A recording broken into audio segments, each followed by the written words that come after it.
I immediately put a temporary closed sign on the store and headed to the apartment where my son and his wife live. The room was pitch dark and I couldn't see well. It felt cool inside and it seemed like the heating was off. I called out the names of my 2 grandchildren as I entered the room. Candy, Freddie. Grandma's here. As I moved further in, 2 small figures moved in the unlit living room. When I turned on the light, there was Candy, looking thin and cold. Beside her, her brother Freddie was shivering as he ate a banana from Candy's hand. 4 frightened eyes stared at me. Candy, Freddie. I couldn't help it and hugged them both. Candy and Freddie clung to me tightly and started crying loudly. Their little hands gripped my body tightly. How scared and alone they must have felt. They must have been terrified and heartbroken, wondering why Mom hadn't come back from the hospital. Thinking about their feelings made my heart ache. Their dad wasn't here. When I called him to find out where he was, he laughed it off and said, "We're on a family trip. We'll be back tomorrow." "Is that so? Make sure you're safe." I said so before hanging up. He was in for a shock when he returned home. I'm Brianna. I run a small restaurant, and today, like every other day, lunchtime was hectic. This place, tomorrow, was inherited from my parents-in-law. Welcome. I'll get a table ready for you in just a moment. It's hard to keep up alone. Gerard, a regular, told me not to worry as I scrambled around. Take your time, no need to rush. His words provided a small comfort. Some customers have been coming since my parents-in-law's time, while others are new, coming because they live or work nearby. I love this busy time when customers enjoy our food. When someone says the food is delicious, I do a little victory pose in my heart. I used to run this place with my husband. People always feel down when they're hungry. That's why we cook to cheer them up. That was his motto. We used to enjoy brainstorming the menu, counting the till, and rearranging the seating. When our son Ethan was born, we continued like this until he reached high school. But when Ethan was in his 2nd year of high school, my husband passed away in an accident. It was a tough time, and I even thought about closing down. Ethan was preparing for university exams and couldn't help with the shop. I didn't think I could manage on my own. Then, one of our regulars said, "We'll wait for you," on the street with a warm smile. Seeing that smile, I decided to try running it by myself once again. It'll be all right, we can make it work. I downsized to a manageable size on my own, consulting friends and my still living parents-in-law. 3 months after my husband's death, tomorrow had its restart. Ethan passed his university entrance exams and was accepted into his first choice school. I want to live on my own since it's far from home. Sure, that's fine. Let's go house hunting soon. I tried to accommodate Ethan's requests as much as possible. Because both my husband and I were always busy with the shop, we hardly had time for Ethan. The shop was flourishing, and we couldn't neglect it. After closing, my husband would stay for preparations. And I would come home to cook dinner and wait for him, entertaining Ethan. "Dad, are you working again today?" I remember Ethan asking that every night when he was little. With a look of loneliness. I wish we could have had more family dinners, but those were rare. I feel guilty for making Ethan feel lonely all this time. I want you to learn what you want, find what you love, and pursue it with all your heart. That's what I told Ethan on the eve of his university entrance exams and his moving out. Ethan just nodded silently, looking down. He said no more. Even after he started living on his own, I kept running the small shop by myself. We had enough savings for his university tuition, so we didn't need to use any scholarships.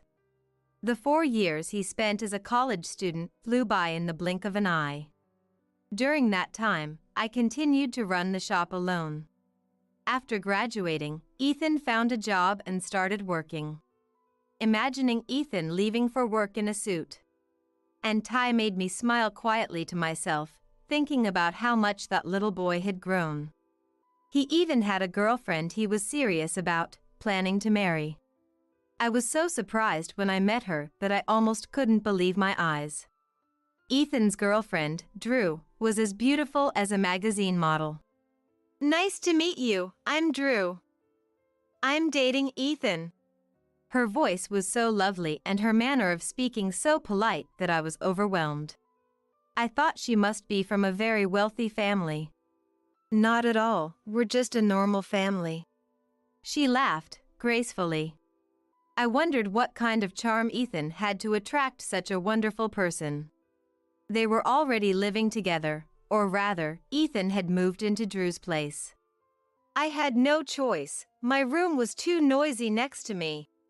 "No choice, Ethan." "It's fine. I was renting a slightly larger room anyway, so it worked out well." Drew said this cheerfully, as if to offer a lifeline. Her polite speech, graceful gestures, and bright smile. I liked her immediately and couldn't help but say, "Ethan may be like this, but please, take good care of him." Thus, they happily married, and 3 years later, they had 2 children. The firstborn was a girl named Candy. The second was a boy named Freddie. "I've become a grandma, haven't I?" I mused, speaking to my husband's photo.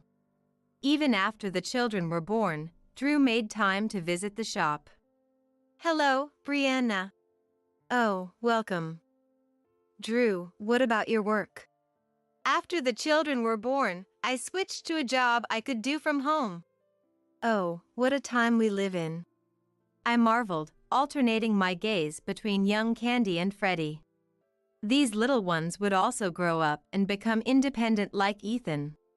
Thinking about it made children seem all the more mystical, and I found myself staring at them longer. As the seasons came full circle, my 2 grandchildren grew. My face gathered more wrinkles, and before long, Candy was in elementary school. "Candy, how old are you now?" I asked her one day when she came to visit the shop. "I'm 6 now, and I'll be 7 on my next birthday." Her response was so mature, it didn't seem like she was in elementary school. She must take after her mom. According to Drew, she takes good care of her younger brother, which is a big help. "They don't fight and get along very well," she said, proudly talking about them. Everything seemed to be going well, and it felt like all was leading to a bright future, but that wasn't entirely the case. There was one thing that worried me. It was about Ethan. He couldn't seem to keep a job for long after getting employed. He left the company he joined right after graduating within half a year. "There's too much to do. It's not worth the salary." Then he got another job. But he left that one too, within 3 months. "I can't do what I want, and it's impossible to work without remote options these days. Changing jobs so frequently won't get you anywhere." "It's not my fault. It's the bad economy." He would always find some excuse to quit his job. Watching him do this made me sigh in resignation. "If you're not working, you should at least take care of Candy and Freddie." "Me? No way. That's Drew's job, not mine." Drew was the one supporting the family instead of Ethan. Even while talking to me, Ethan was glued to his smartphone. I wondered what he was so engrossed in. "Hey, Mom, take a look. I enjoy food blogging as a hobby and post it on social media." He showed me his phone, filled with photos of various dishes from different places. The photos of delicious-looking food. Ethan talked about his follower count and likes, but I didn't quite understand. "Why don't you stop playing around with that and get a proper job?" "It's not just for fun. I'm serious about becoming an influencer." "What's that?" Just follow me on Mom and hit like. I don't understand all that. Give me your smartphone. I'll install this app and then you do this. With quick finger movements, he went through account setup and registration in no time. He also showed me which button was for liking and how to navigate the app. But after he left, I still didn't quite get it. I can't keep up with all this. I put the smartphone aside and focused on the shop's ledger instead. When I occasionally video call with Drew, she mentioned she was also told to check Ethan's social media. Despite having more important things to look after right here, I'm happier video calling with Candy and Freddie than browsing social media. Ethan had helped out at my shop for a bit right after he lost his job. He said it seemed easier than working at a company. Though no job is truly easy, having him help was appreciated. I heard it's becoming less common for children to take over their parents' businesses. I wasn't planning on forcing the shop on him. I was prepared to close it when the time came. However, I harbored a faint hope that maybe Ethan had changed his mind. Excitedly, I had Ethan help in the shop, greeting customers and taking orders. He got along well with the regulars, a refreshing sight. The first week seemed to start off well. Perhaps he's more suited to this than office work. That was what I thought, but from the next week Ethan began to slack off. He hardly took any orders, didn't clean up much, or assist customers. Worse, he started browsing social media in front of customers. He even asked customers, both regulars and new ones, to follow him and like his posts. The next day, Ethan didn't show up at the time he was supposed to work. Ethan, where are you? Are you off today? I quit that job. It was harder than I thought. After that, he wouldn't answer my calls, and I was back to running the shop alone. Ethan stopped coming to the shop altogether after less than 10 days. Since then, Ethan focused more on social media than anything else. Meanwhile, Drew recently started working multiple jobs and cutting back on sleep. I worry she might collapse from overwork. But Ethan shows no concern and continues his food blogging and social media posts. During a rare video call, Drew let slip her true feelings. I wish he'd at least earn some money.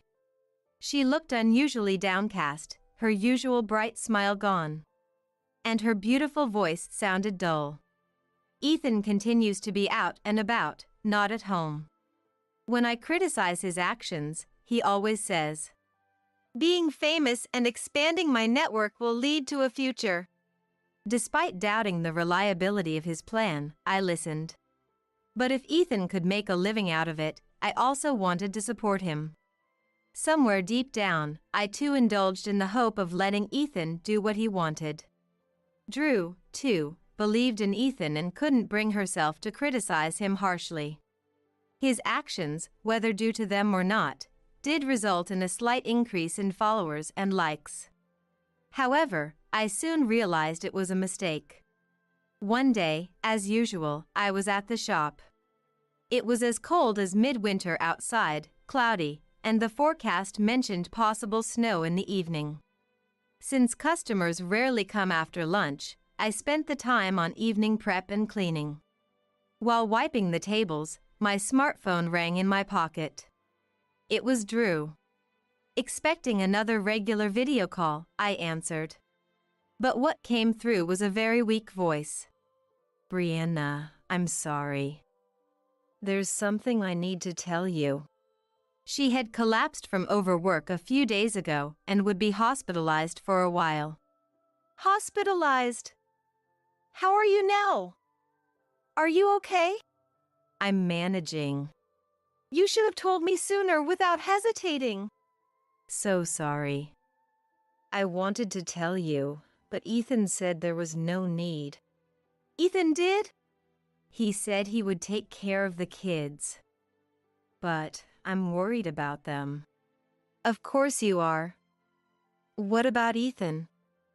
Is he at home?" It seemed unlikely that he would do such a thing. But with his wife hospitalized, even Ethan would presumably take care of the children. He said he would look after the kids.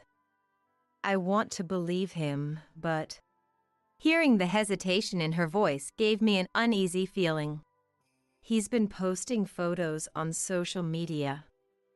I'm afraid he might not be looking after the children. Drew also followed Ethan's social media. And, suspecting as much, she checked the app. It turned out that on the day Drew was hospitalized, and the day after, he was carelessly posting pictures of his meals.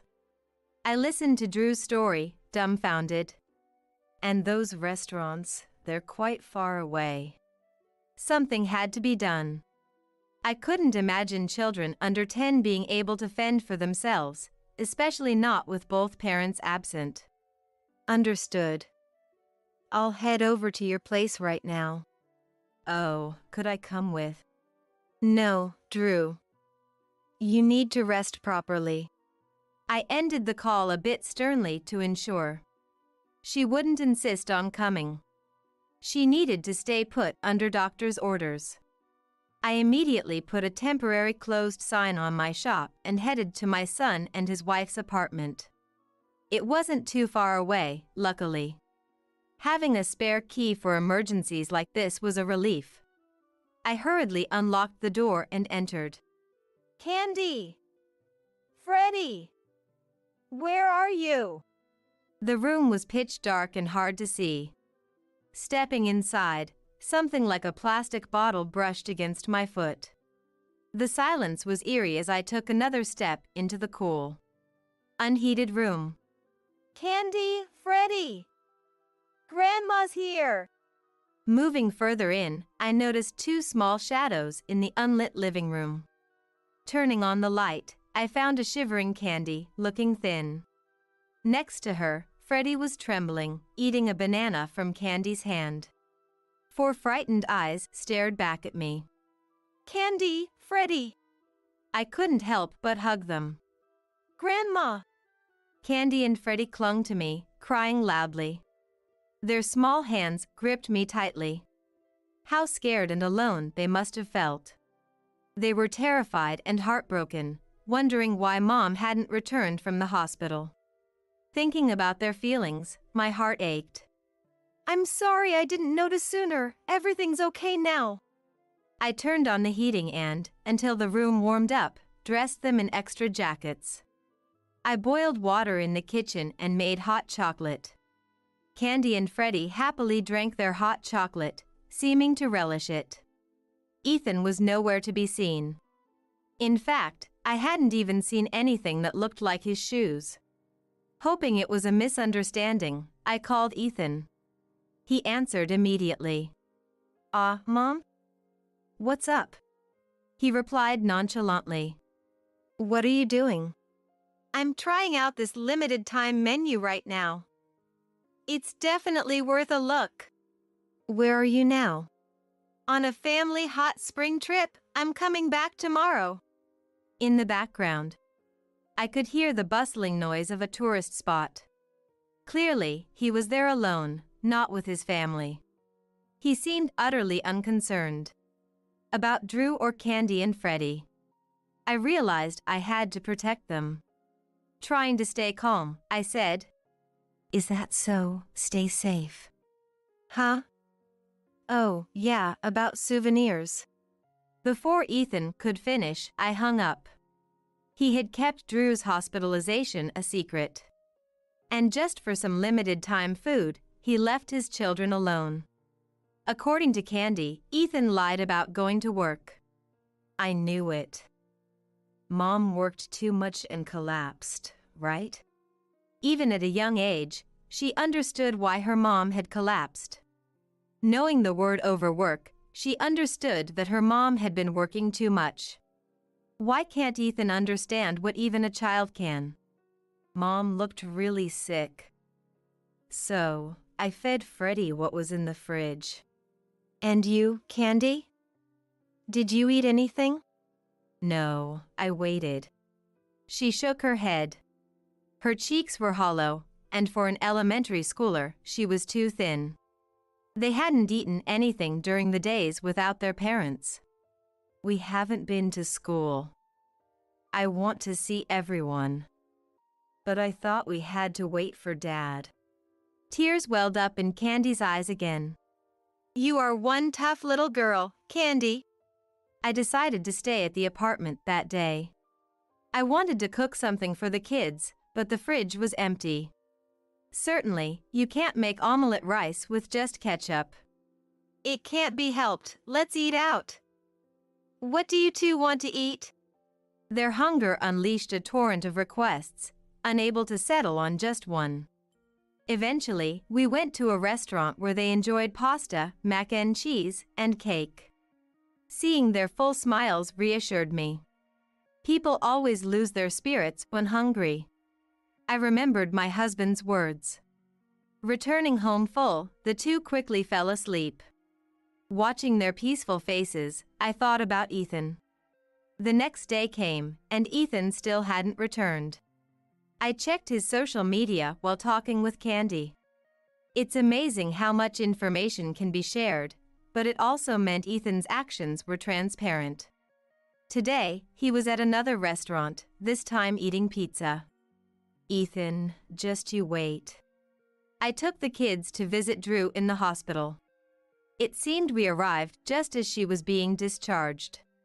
At the entrance, Drew and the kids joyfully reunited. But why are you here? What Ethan is doing is inexcusable. You all need to come home. But we can't impose on you. The one imposing is Ethan. I'm so sorry for what he's done. I whispered a plan to Drew. She was surprised at first, but then resolved to act. Eventually, Ethan returned home a week later than he said, only to find an empty house. What? What's this? Even this became a post on his social media, treating it as a joke. Minutes after posting, he showed up at my restaurant. Hey, listen, Mom. Drew and the kids. He started off incredulously, as if he couldn't believe it. Nobody's home, and everything's gone. And? It was lunchtime, and the restaurant was full of regulars. Eager for sympathy, Ethan began to loudly share his story. I was doing it all for my family. Working hard on social media, and my wife and kids run away. Oh, that's tough. While I listened disinterestedly, the regulars reacted differently. Chairs scraped as they slowly converged on Ethan. Terrible, right? Right, everyone? Ethan, clueless of the sentiment against him, tried to rally support. You're on social media, right? Yeah. A fan? Thanks for following. Don't joke. You practically forced us to follow you. Huh? The others nodded in agreement. Getting notifications was annoying. Then we see you disrespecting food. Did I do that? Playing with free toppings, saying dishes are bad after one bite. But that was just a joke. And you neglect your own wife and kids to play around. Like I said, I was becoming an influencer to earn money. What influencer? Gerard, a regular, was red with anger as he scolded Ethan. Other regulars joined in, criticizing him, and the restaurant erupted in disapproval. Actually, I had filled in the regulars about Ethan's behavior just before he arrived. After being discharged, Drew immediately terminated the apartment lease. Now, she and the kids are living with me. As Ethan failed to support his family, preferring to dine out alone. Focused only on increasing his followers and likes on social media, he neglected his responsibilities. Upon hearing everything, the regulars, already familiar with Ethan's conduct online, were furious. One said, I'll give him a piece of my mind. Gathering others for support. I'll give him a piece of my mind. gathering others for support. Unaware, Ethan continued posting on social media. "Stop it! I'm not the bad guy! Help!" Half crying, Ethan was physically pushed out of the restaurant by the regulars. "Don't ever show your face here again!" Ethan was sternly reprimanded by the regulars and ran away screaming. After that, he was nowhere to be seen. Weeks passed. The weather forecast started to mention the arrival of spring and the need for pollen allergy measures. Lately, my nose has been a bit itchy, perhaps due to the pollen. Drew suffers from hay fever, constantly complaining about her runny nose. I've noticed more of the regulars wearing masks too. I wonder about Ethan, but as far as I know, he didn't have hay fever. His whereabouts remain unknown. He was so focused on becoming famous, urging even his friends to follow him. But this desire backfired spectacularly. Since that day, informed followers quickly made his social media blow up. Naturally, his identity was recognized by those around him, and returning to this town is unlikely now. His disregard for food got him the comeuppance he deserved. I continue running the diner, living with Drew and the kids. Recently, we launched a website for tomorrow where customers can make reservations via smartphone. Drew, who works in web design, easily handled the task. The website features our dishes and the spirit of the diner inherited from my parents-in-law. And even mentions my husband. I never met my father-in-law, but through these stories, it feels like I have. What a lovely website! Thank you, Drew. Her contributions don't stop there. She has systematized the inventory and sales accounting, making daily bookkeeping much easier. What used to be done by hand now calculates automatically when entered into the computer. How convenient!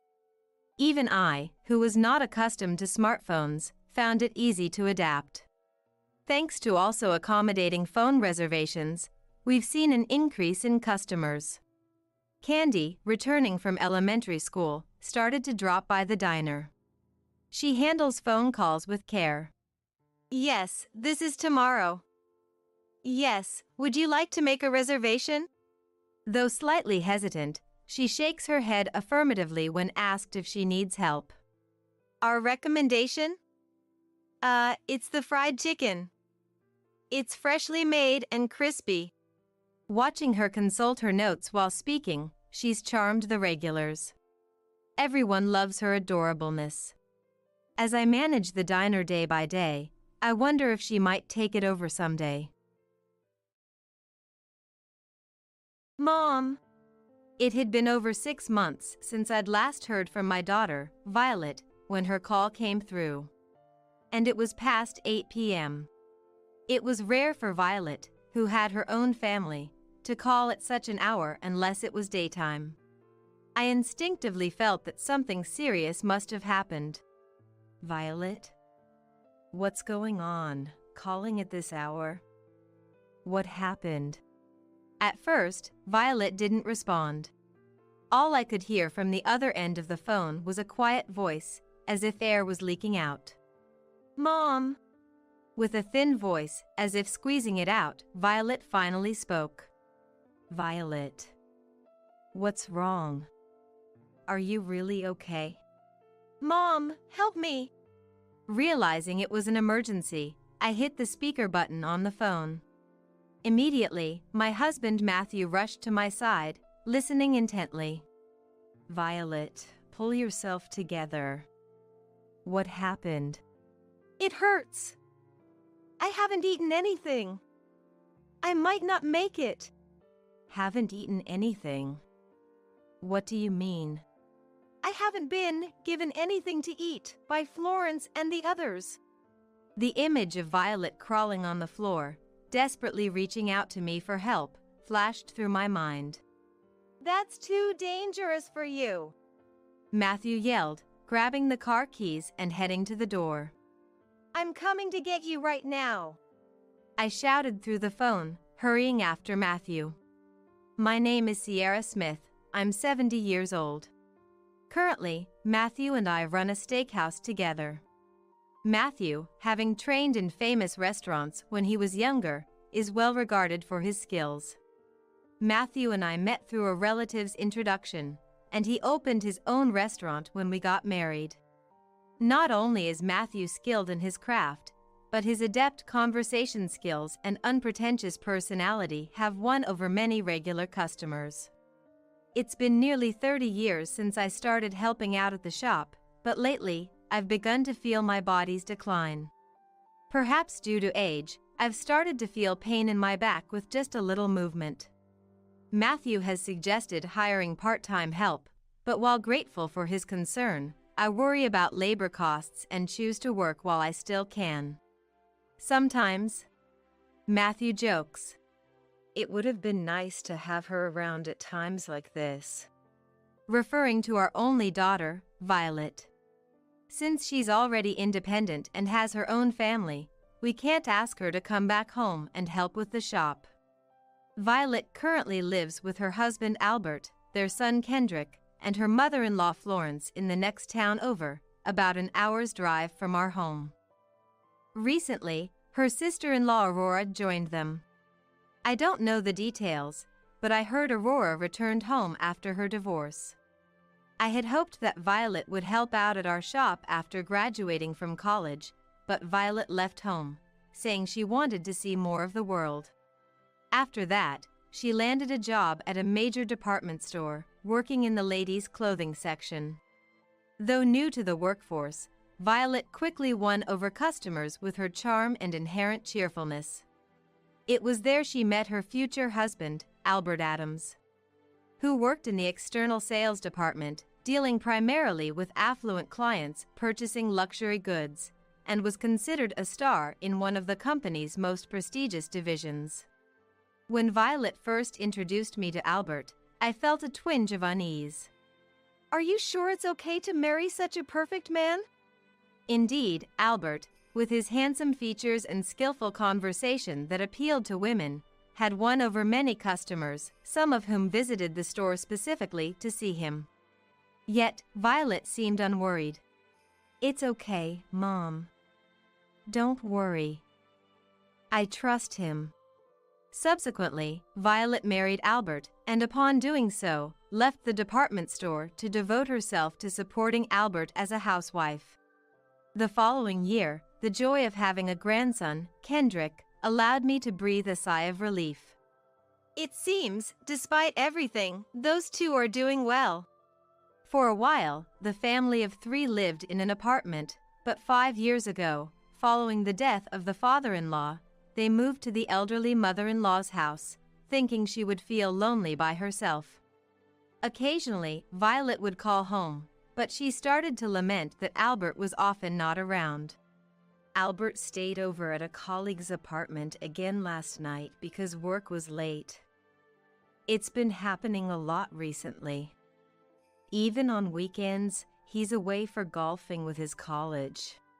Still, Violet laughed it off over the phone, suggesting it might just be the fate of a working adult. One day, I decided to call Violet after a long time. "Kendrick's birthday is coming up, right? Do you have any plans for the day?" "So far, we don't have anything planned for the daytime." "What's up?" "Perfect. Our shop is closed that day, so how about the 3 of us go out somewhere? An amusement park or aquarium, somewhere that would make him happy." "That sounds nice." Recently, Albert's been so busy with work, he hardly comes home. Kendrick has been getting bored without being able to go out. Violet sounded excited over the phone, but as Kendrick's birthday approached, she called me. "I'm sorry, Mom. I hate to say this, but some plans have come up since then. We can't go out with you after all. I'm really sorry." "Plans? What happened?" "A kids' club has organized a birthday party, so we can't make it that day." "A kids' club, huh? I guess you can't just cancel on them." Though disappointed, I switched gears. Then it doesn't have to be Kendrick's birthday. Let us know whenever you're free. I'm sorry, Mom. It doesn't look like we'll be able to go out for a while. Next week, there's a nature class at the kids' club, and the week after that, swimming lessons start. We're just too busy. Elementary school kids these days sure have it tough. It's disappointing, but it seems like giving up is the only option. I had been looking forward to seeing my granddaughter, so my disappointment was significant. I asked some of the parents who are regulars at our restaurant about what gaming consoles are popular with kids these days and sent one to Kendrick. Mom, the gift arrived. Thank you. I received a thank you call from Violet. However, something about Violet's voice, which I should be familiar with, felt off to me. Maybe it's a mother's intuition, but Violet, usually bright and cheerful, sounded somehow dark and subdued this day. What's wrong? You sound tired today. Not at all. I'm as energetic as ever. Is that so? Well, if you say so. Anyway, thanks for the gaming console. About that. Since I'm not up to date with what elementary school kids like these days, I sent what was recommended to me. Did Kendrick really enjoy it? Of course he did. He was really happy, saying, "Grandma knows best." For some reason, Violet seemed in a hurry to end the call, as if she wanted to avoid prolonging our conversation. Are you guys doing okay? Why the sudden concern? We're managing fine. So don't worry about us, Mom. You've complained before about Albert coming home late. Has anything changed since then? You worry too much. I told you not to mind it. Forget about that. Look, phone calls aren't free, you know, so I'm going to hang up now. You must be busy with the shop, too. Just wait a minute. Right now, I'm more concerned about you than. But before I could finish, Violet had already hung up on me. Just by asking about her well-being, why does Violet seem to reject me this much? It's as if she doesn't want me to probe into her family's affairs, dodging my questions and cutting off the conversation unilaterally. I can't shake the feeling that something is not right. I felt a sense of foreboding. After the shop closes, it has become a routine for Matthew and me to have a quiet drink in the living room. That night, as usual, we relaxed, sharing the weariness of the day. It's about Violet. Something seems off. She seems tired, or maybe lacking energy. I can't quite put my finger on it. Do you call her sometimes? I just called her this afternoon. But she cut me off abruptly. Is she keeping you at a distance? More like she doesn't want to worry me. It might just be my mother's intuition, and I might be wrong, but I feel like Violet is hiding something from me. Matthew crossed his arms and fell silent for a moment before speculating. Could it possibly be related to that? To what? After hesitating, as if unsure whether to speak, Matthew seemed to make up his mind. I heard something troubling from one of our regulars about Albert. What happened with Albert? The regular mentioned seeing him coming out of a pub with a woman, not Violet. That can't be. Albert wouldn't do such a thing. The woman apparently wasn't young, but was quite beautiful, dressed flamboyantly in what seemed like expensive brands. It must be a case of mistaken identity. I said this seemingly in defense of Albert. Not so much to defend Albert, but more so because I didn't want to see a rift form between Violet and him, a sentiment more accurately described as parental concern. Of course, the regular couldn't be sure it was Albert, just someone who looked somewhat like him. I didn't want to believe this witness account at face value. Yet, I've heard that Albert has been coming home late and going out more on weekends lately. Could it be that he is seeing another woman behind Violet's back, unknown to us? Without any concrete information, my thoughts inevitably drift towards the worst. I'm worried about Violet. She never complains or shows weakness. If she knows about this and is suffering in silence. Don't think too negatively. I'll see what I can do. For starters, we know a lawyer among our regulars. I'm thinking of consulting him. Since then, concern for Violet has preoccupied me daily, to the point of accidentally dropping and breaking dishes. What's wrong? You seem tired yourself. I paused my work to call Violet multiple times, but she rarely answered. When she did, her updates were surprisingly brief, simply saying, "I'm fine." But whenever I tried to delve deeper into family matters, she'd laugh it off and hang up quickly. Each time I heard Violet's voice over the phone, it sounded weaker, as if it might fade away at any moment. Recalling Violet's charming, beloved smile before her marriage, I felt increasingly overwhelmed by my growing anxieties, leading to tears. Then, about half a year later, I received a sudden call from Violet, who had not contacted us for some time. And it was past 8 p.m. Such calls from Violet, now with her own family, were rare at this hour unless it was daytime. I instinctively felt that something serious must have happened. Violet? What's going on? Calling at this hour? What happened? Violet didn't respond. All I could hear from the other end of the phone was a quiet voice, as if air was leaking out. Despite holding the receiver, I was certain it was Violet. Is there anyone around you? Are you alone there? The lack of noisy chatter in the background led me to this conclusion. Mom. With a feeble voice, as if squeezing it out, Violet finally spoke. Violet. What's wrong?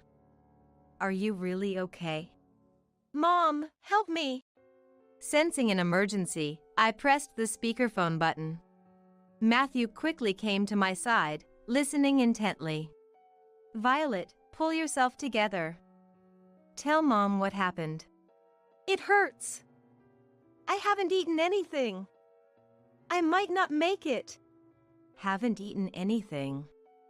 What do you mean? I haven't been given anything to eat by Florence and the others.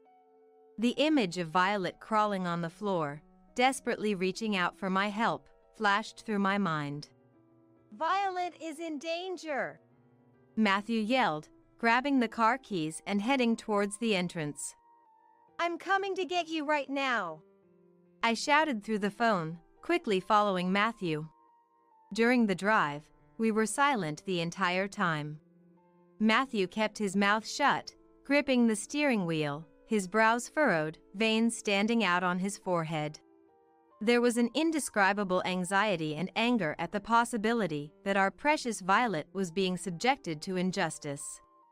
If I looked in the mirror, I'm sure I would see the same expression on my face as on Matthew's. Holding back the tears, I closed my eyes and saw Violet's innocent, youthful smile. The image of a pure, innocent girl reaching out to Matthew and me with her tiny hands, trying to share happiness, filled me with frustration. Violet was asking for help. Thinking this made us feel incredibly ashamed for not noticing her suffering sooner. Even without seeing her directly, it was clear from her voice on the phone that Violet was severely weakened. I couldn't believe that Violet, who always had a vibrant smile, was now in such a state, calling for help. Looking out the passenger window at the dark town, I thought, this must be a dream, a bad dream. Passing through a quiet residential area, the light leaking from each home seemed to carry the laughter of families, reminding me of what Violet in our life should be, which brought more sadness. The journey that usually takes an hour during the day was quicker due to the lack of rush hour traffic, and we soon arrived at the Adams house. Are you okay? If you want, I can go in alone. Matthew spoke kindly, showing concern for me, but this was a problem for our family to face. Preparing for whatever reality awaited us, I resolved. We will definitely save Violet with our own hands. When I rang the doorbell, a carefree voice responded after a pause. Hello? Who is it at this hour? Contrary to the urgent call from Violet, Albert's relaxed and peaceful voice left us puzzled. It's Smith, Violet's mother. Upon hearing my name, Albert fell silent, possibly on guard, then slowly asked, Is there something wrong? He then cracked the door open slightly, peering out at us standing outside. I'm sorry for bothering you late at night, Albert. It's urgent, and we need to talk. Matthew wedged his foot into the slight opening of the door and forcefully pushed it open. What are you doing, Matthew? We're coming in. We barged in with a determined attitude, not taking no for an answer. Standing in front of a dimly lit, narrow room at the end of the hallway. Is Violet in here? There's no explaining why we thought Violet was in this room, but we instinctively knew she was here, calling out to us for help. This is outrageous. Even if you are Violet's parents, I'll call the police. Good. That way, the police can witness this too. Without hesitation, Matthew forcefully slid open the room's door. There, Violet was curled up on the floor, resembling a worn and discarded mop. It took a few seconds for my brain to recognize that it was indeed Violet, so emaciated and altered was her appearance. Violet! Oh, what has happened to you? We rushed to Violet, lifting her weakened body in our arms. Mom, help me! I'm in pain. I can't take it anymore.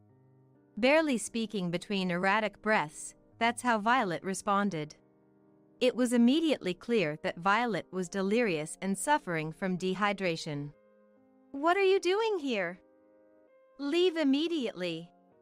Albert tried to dismiss us as if we were intruders, but his voice lacked any conviction.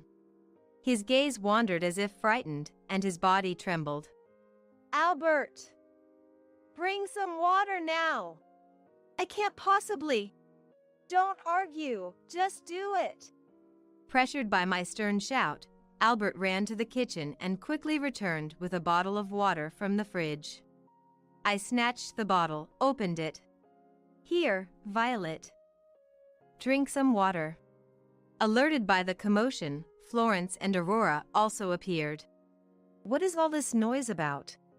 It's so loud I can't hear the TV. We're the ones who need an explanation here. As Matthew glared at Albert, Albert began to apologize profusely. I'm so sorry. Albert then started to explain how Violet ended up in this state, a story beyond our wildest imaginations. It seemed that initially, Violet and Albert had managed well living with Florence. However, at some point, Albert started coming home late, and in response, Florence's attitude towards Violet turned cold. One day, when Violet felt anxious about Albert's late returns, she sought advice from Florence. Instead of addressing her concerns, Florence blamed Violet for Albert's absence. Violet couldn't understand why she was being blamed. It's because you haven't returned to your pre-pregnancy figure, Florence told her.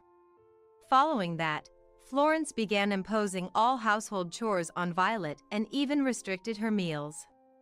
Despite this, Violet remained upbeat, brushing off the unreasonable demands, but it seemed Florence found no amusement in her resilience. The harassment escalated, and under the guise of preventing secret snacking, Florence took control of all Violet's finances. Seeing an opportunity for entertainment, Aurora, the recently divorced sister-in-law, joined in, with Florence assigning her to monitor Violet whenever Florence was away. The hardest part for Violet was being denied the opportunity to care for Kendrick herself. Despite living under the same roof, There was nothing more painful and sad than not being able to raise her own child. Florence forbade Violet from seeing Kendrick and had Aurora stop her whenever she tried to approach his room. While Violet was punished with cleaning duties, Florence spent joyful moments with Kendrick. "This is all I know," Albert said, collapsing to his knees, powerless. Don't speak of our family's shame so lightly. How could you discuss such trivial matters with strangers? Albert, you've become so weak. That's not all, is it? There's more you're hiding, right? Albert looked up, his face flashing with panic. Just then, a taxi stopped at the entrance and someone alighted. They've arrived. The Addams family was confused, unable to grasp the situation. Soon, a slender gentleman in his 50s appeared, causing Albert's face to turn pale.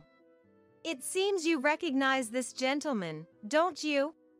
Albert didn't answer, realizing he was in a situation with no escape. He waited silently, letting time pass. "Good evening. My name is Kevin Watson.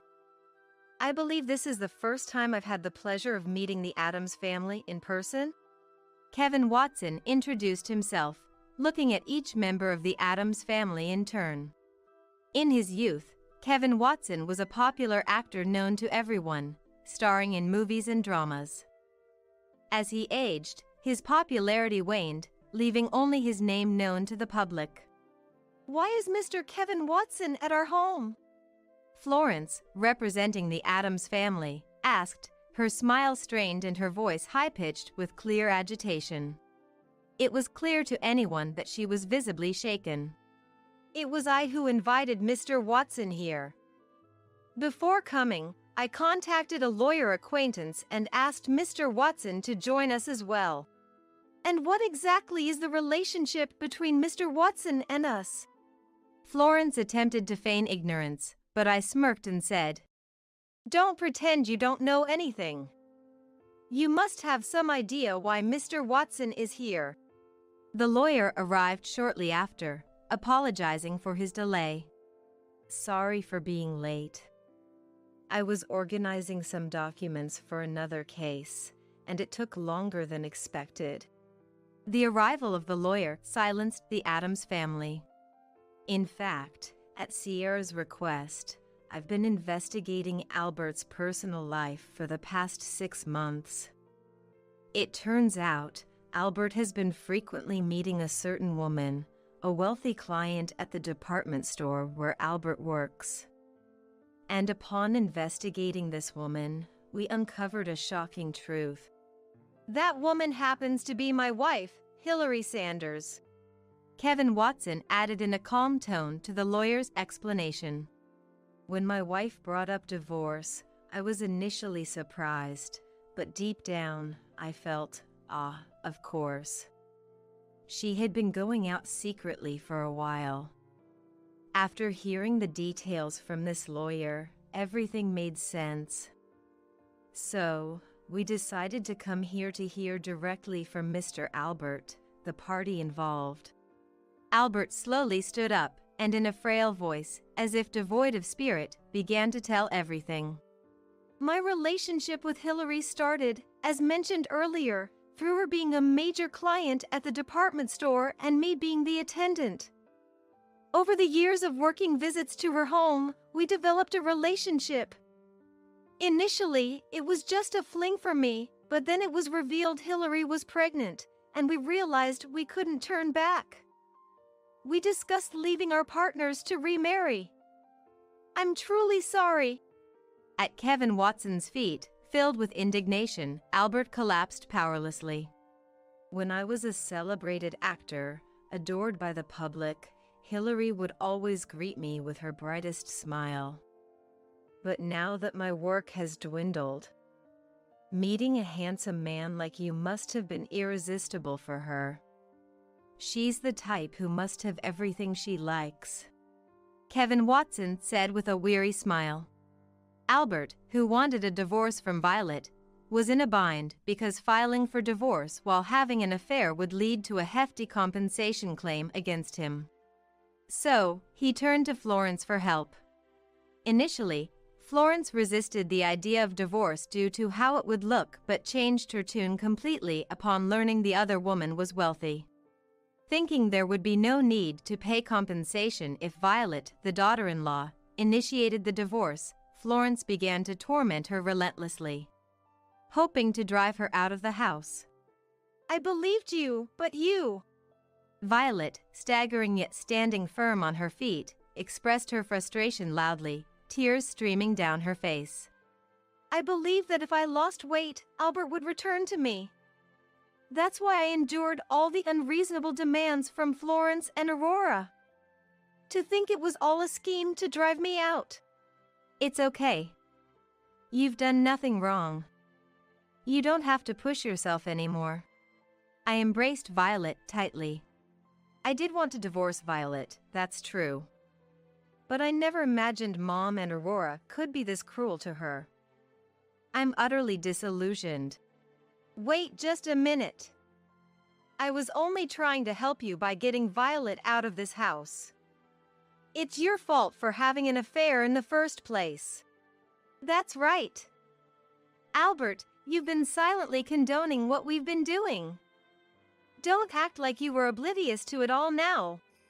As the three of them argued, I was speechless, but Violet, trembling with anger, shouted, Enough! If you so desperately wanted me out of here, I'll leave on my own. Oh, that would be a relief.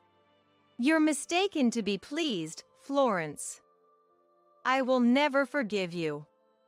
Once we're divorced, I will indeed demand a substantial amount in compensation, just so you know.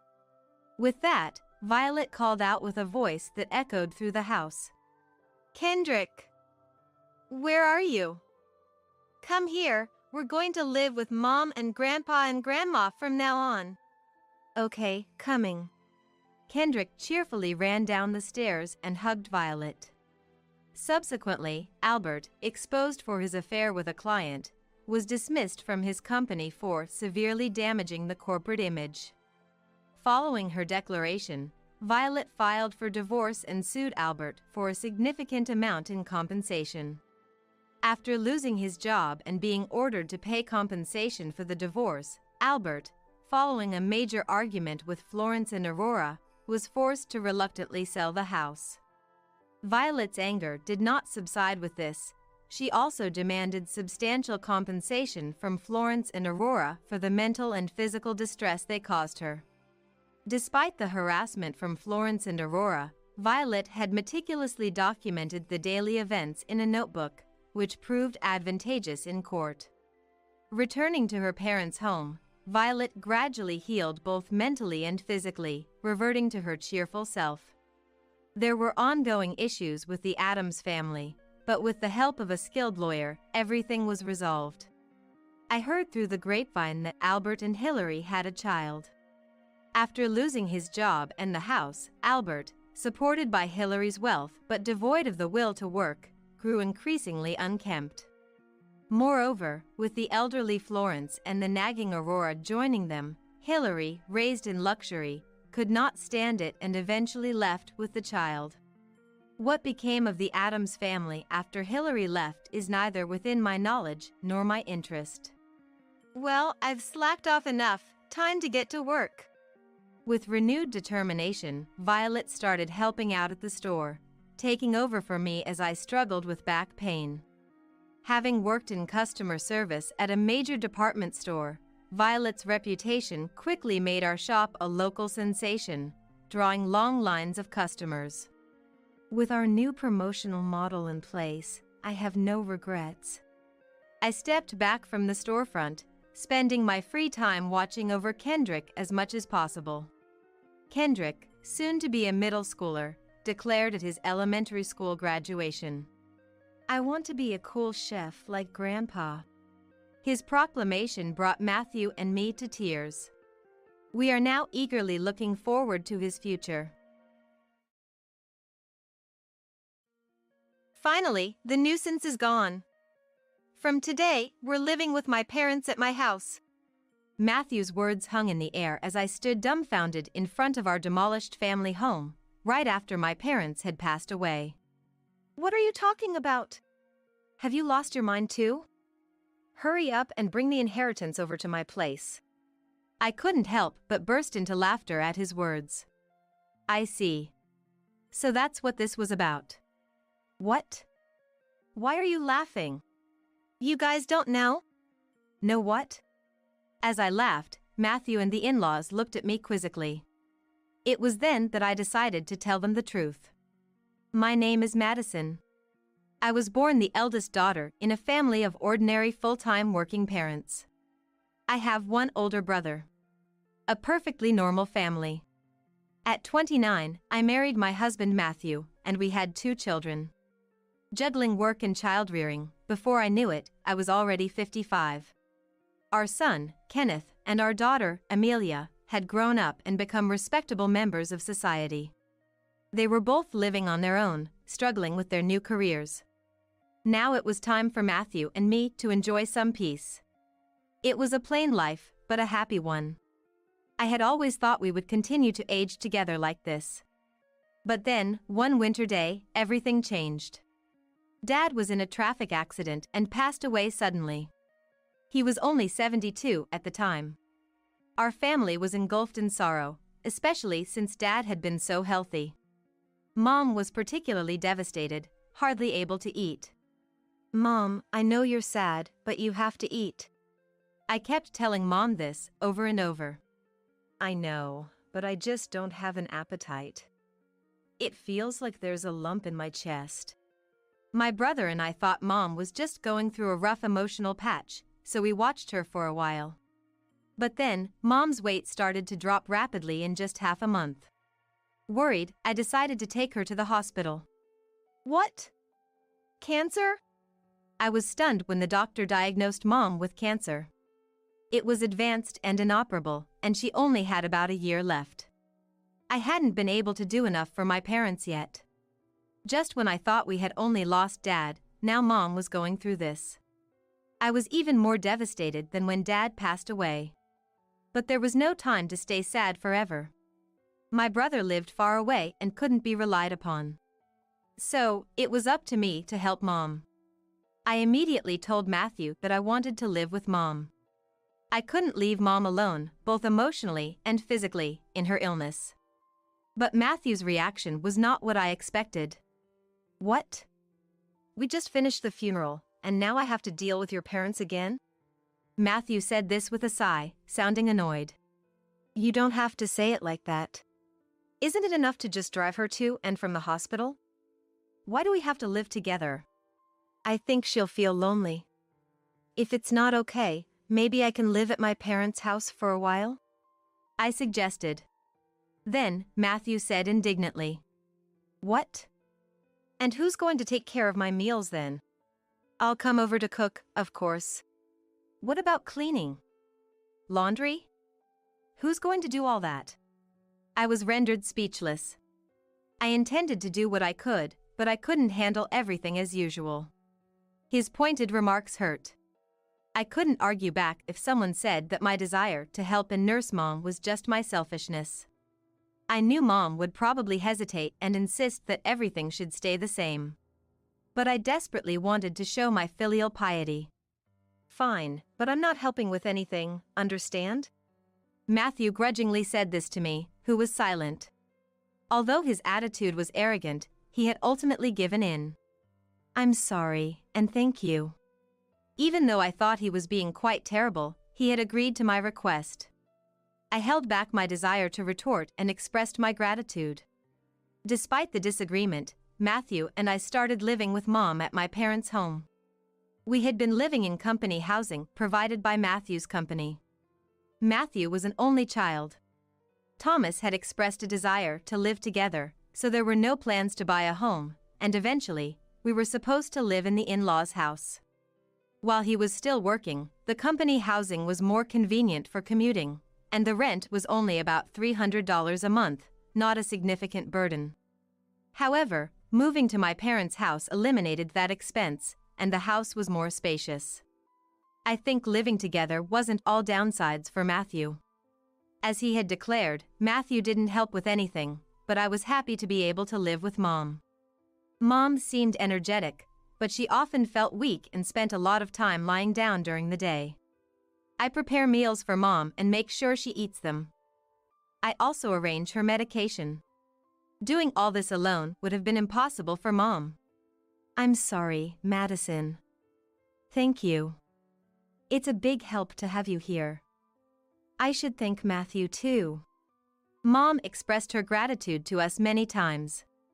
I hadn't told her about the harsh words Matthew had said when we decided to live together, so she seemed grateful to him as well. One evening, after Mom had gone to bed and Matthew had come home, I served him dinner and said, "About Mom's treatment." But Matthew glared at me and said, "Don't tell me about it. I don't want to hear it. I told you I'm not helping." And refused to listen. I too wanted to vent or seek advice from someone. All I wanted was for Matthew to just listen. Matthew's attitude didn't change, not after a month, nor after 2. He complained about living with my mother, acting as if he was doing a great favor by agreeing to it. His behavior became increasingly arrogant and dismissive day by day. But I couldn't really say anything in response. The stress of worrying about Mom and being considerate of Matthew was building up. Around the time when a year had passed since Mom's terminal diagnosis, her health rapidly deteriorated, and she was hospitalized. 3 days later, she passed away.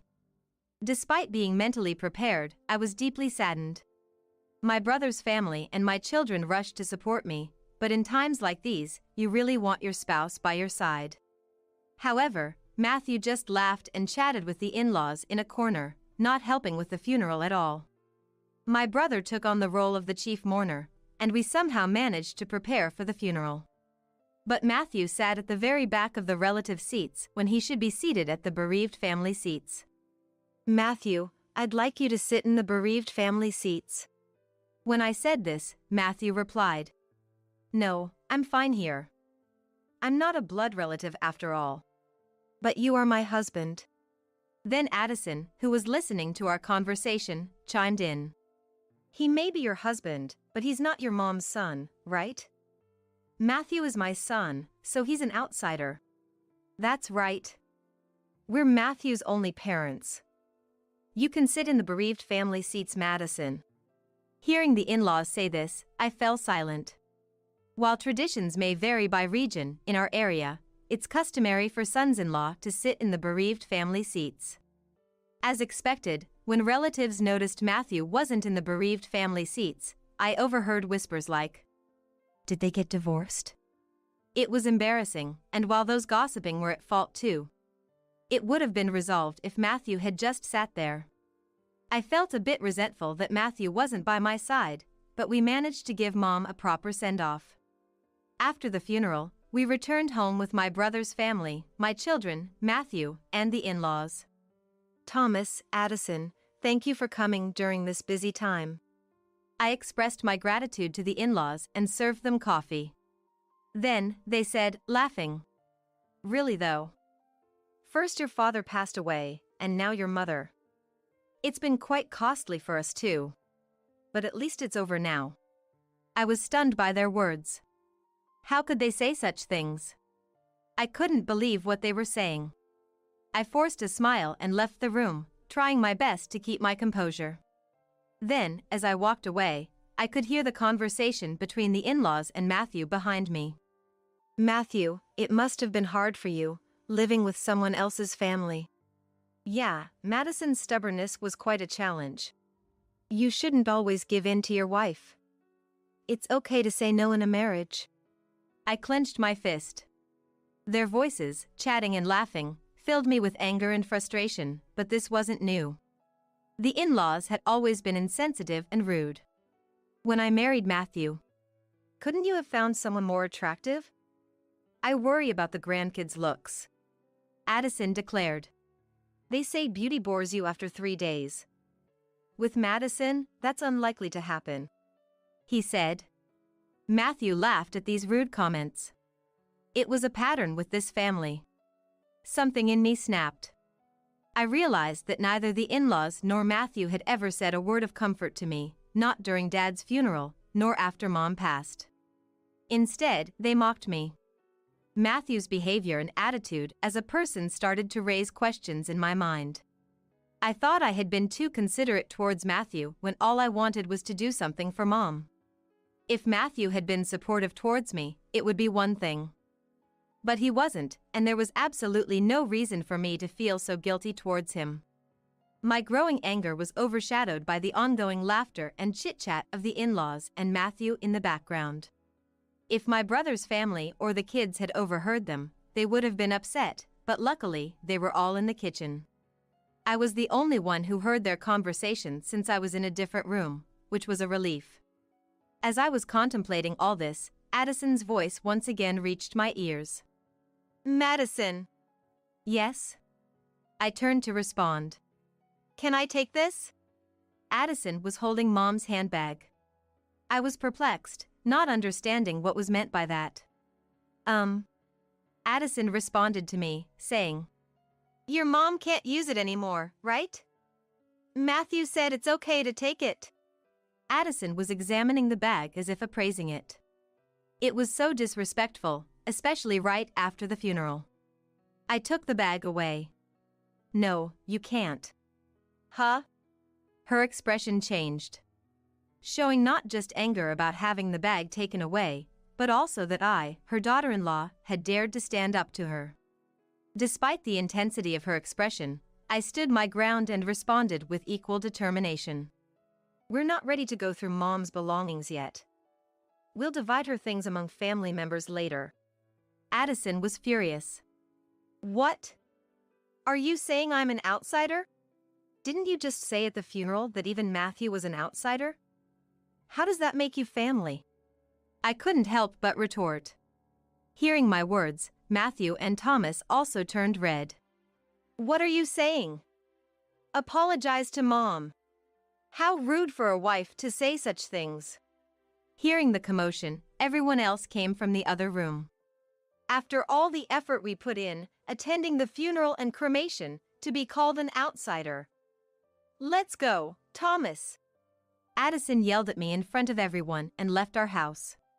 Matthew, too, angrily left with the in-laws. What happened? Did you really say they were outsiders to Mom? Everyone, having heard only Addison's words, said that to me. Indeed, if only that part of the conversation was considered, it might sound like I was the one being unreasonable. However, I explained the entire situation to everyone. Not a single person blamed me. Grandma and Grandpa should have been more considerate. Dad's just the same. They've always been like that. My kids stood by me, but I couldn't forgive those three. Matthew didn't come home for a while. And I didn't contact him. I felt it wasn't right for me to apologize, and I wasn't ready to forgive. However, I knew I couldn't stay like this forever. One day, as I was pondering this, Matthew came home. Welcome back. Seeing his face reignited my anger, but I suppressed it and greeted Matthew. Then, Matthew said, It's been tough, hasn't it? His awkward attempt at consolation surprised me. Take the kids on a trip. It'll be a good change of pace. He handed me travel vouchers. I was speechless. And tears welled up. Maybe the kids had influenced him. But I was happy he went along with it. I immediately contacted my children to plan the trip. Dad did? That's unusual. They were surprised by my suggestion. It seemed to be genuinely from Matthew. I wonder if Dad feels sorry, I said, smiling. And so, I gratefully accepted the trip offered by Matthew. I'll be going then. Sure. Take it easy. Why not stay at the kids' places while you're at it? Really? I can't be away that long. It's fine. I'll relax at my parents' house, so don't worry about me. Matthew said this as he saw me off. Amelia was happy to have me visit, so before the trip, I went to Amelia's and then Kenneth's place. Since I hadn't been able to visit them while caring for Mom, I helped them a bit with household chores, like preparing some meals for them to freeze.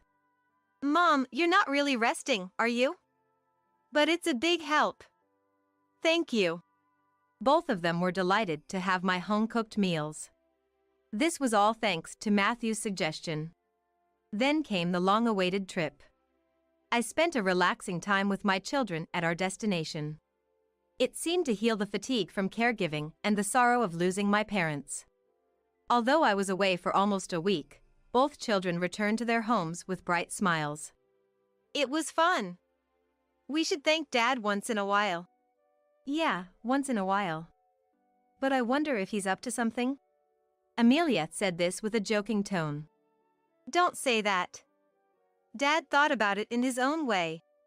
I laughed along with them.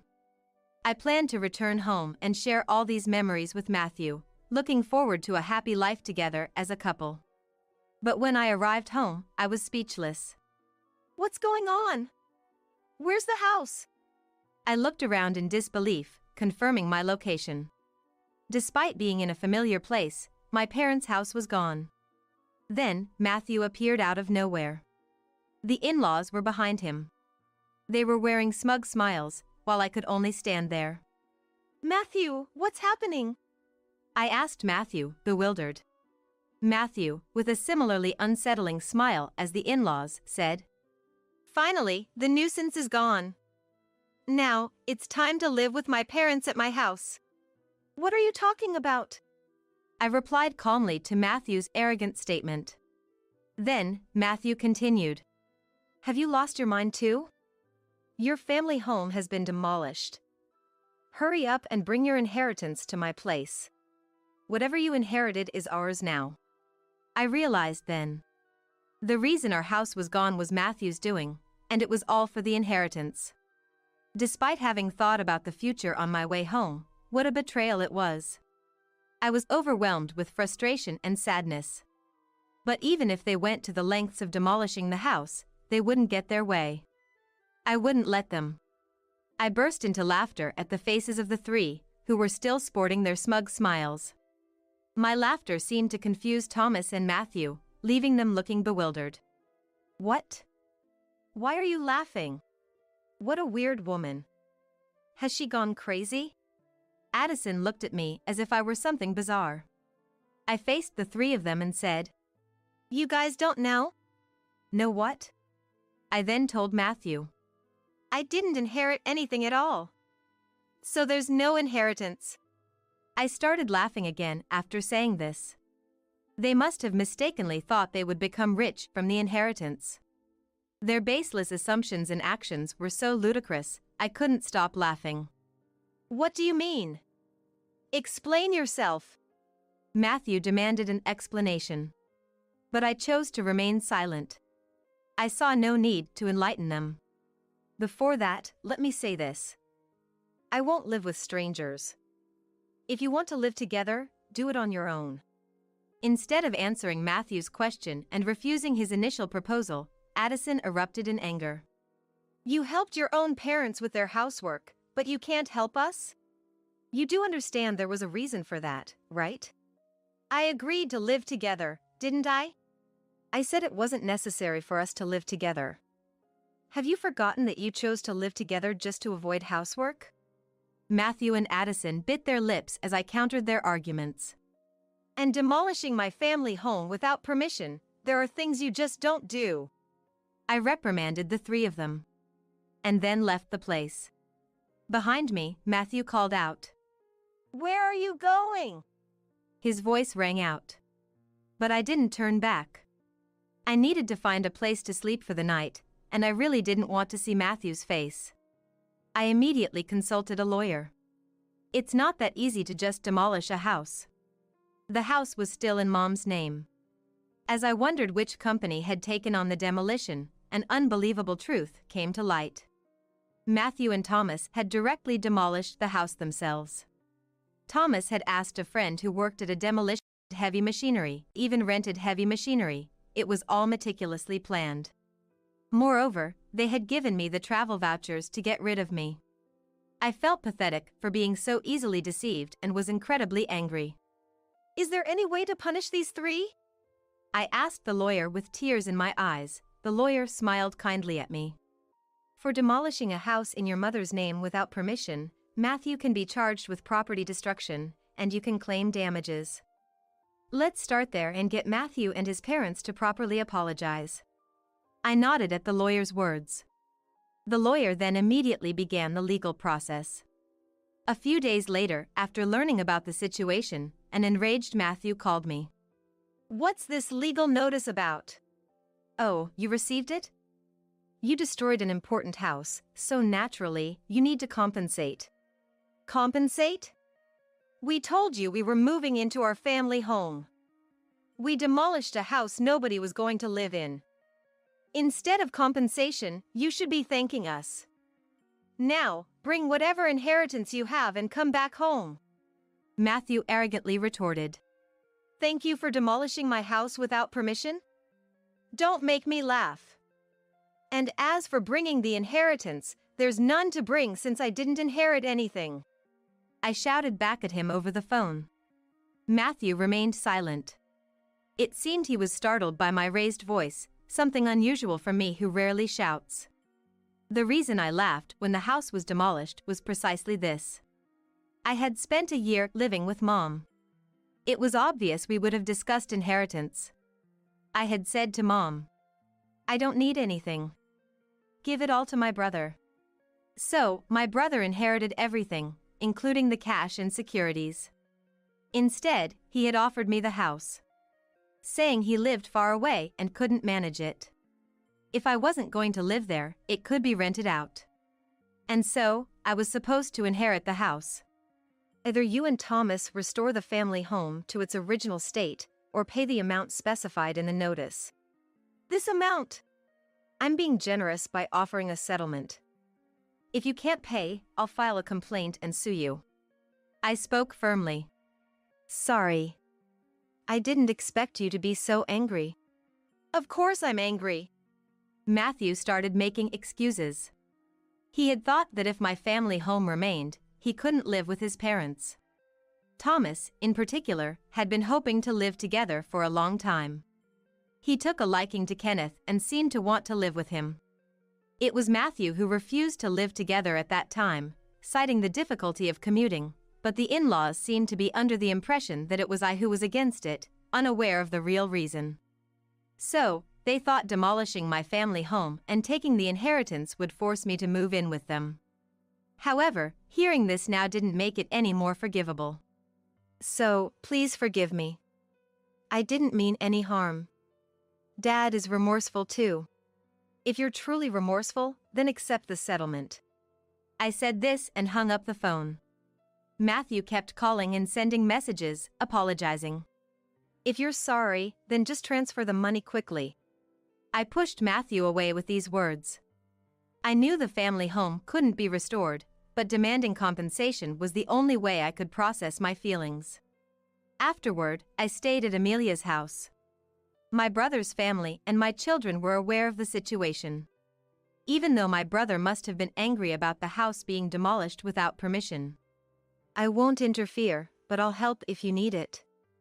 Do what you think is right, Madison, he said. Everyone condemned Matthew's actions and supported me. A month passed without any payment of the deposit or damages. And there was no contact from Matthew. I couldn't rely on Amelia forever. I wanted to get the money and at least establish a stable living situation. Contrary to my wishes, something unbelievable happened. It was revealed to me through Amelia's casual remark. This apron looks like Grandma's, doesn't it? Amelia said this while showing me her mobile phone screen.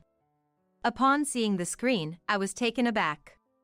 It was a free market app's product page. The apron that Amelia said resembled my mom's was actually a unique one I had made for her. How can this be? That is Grandma's apron.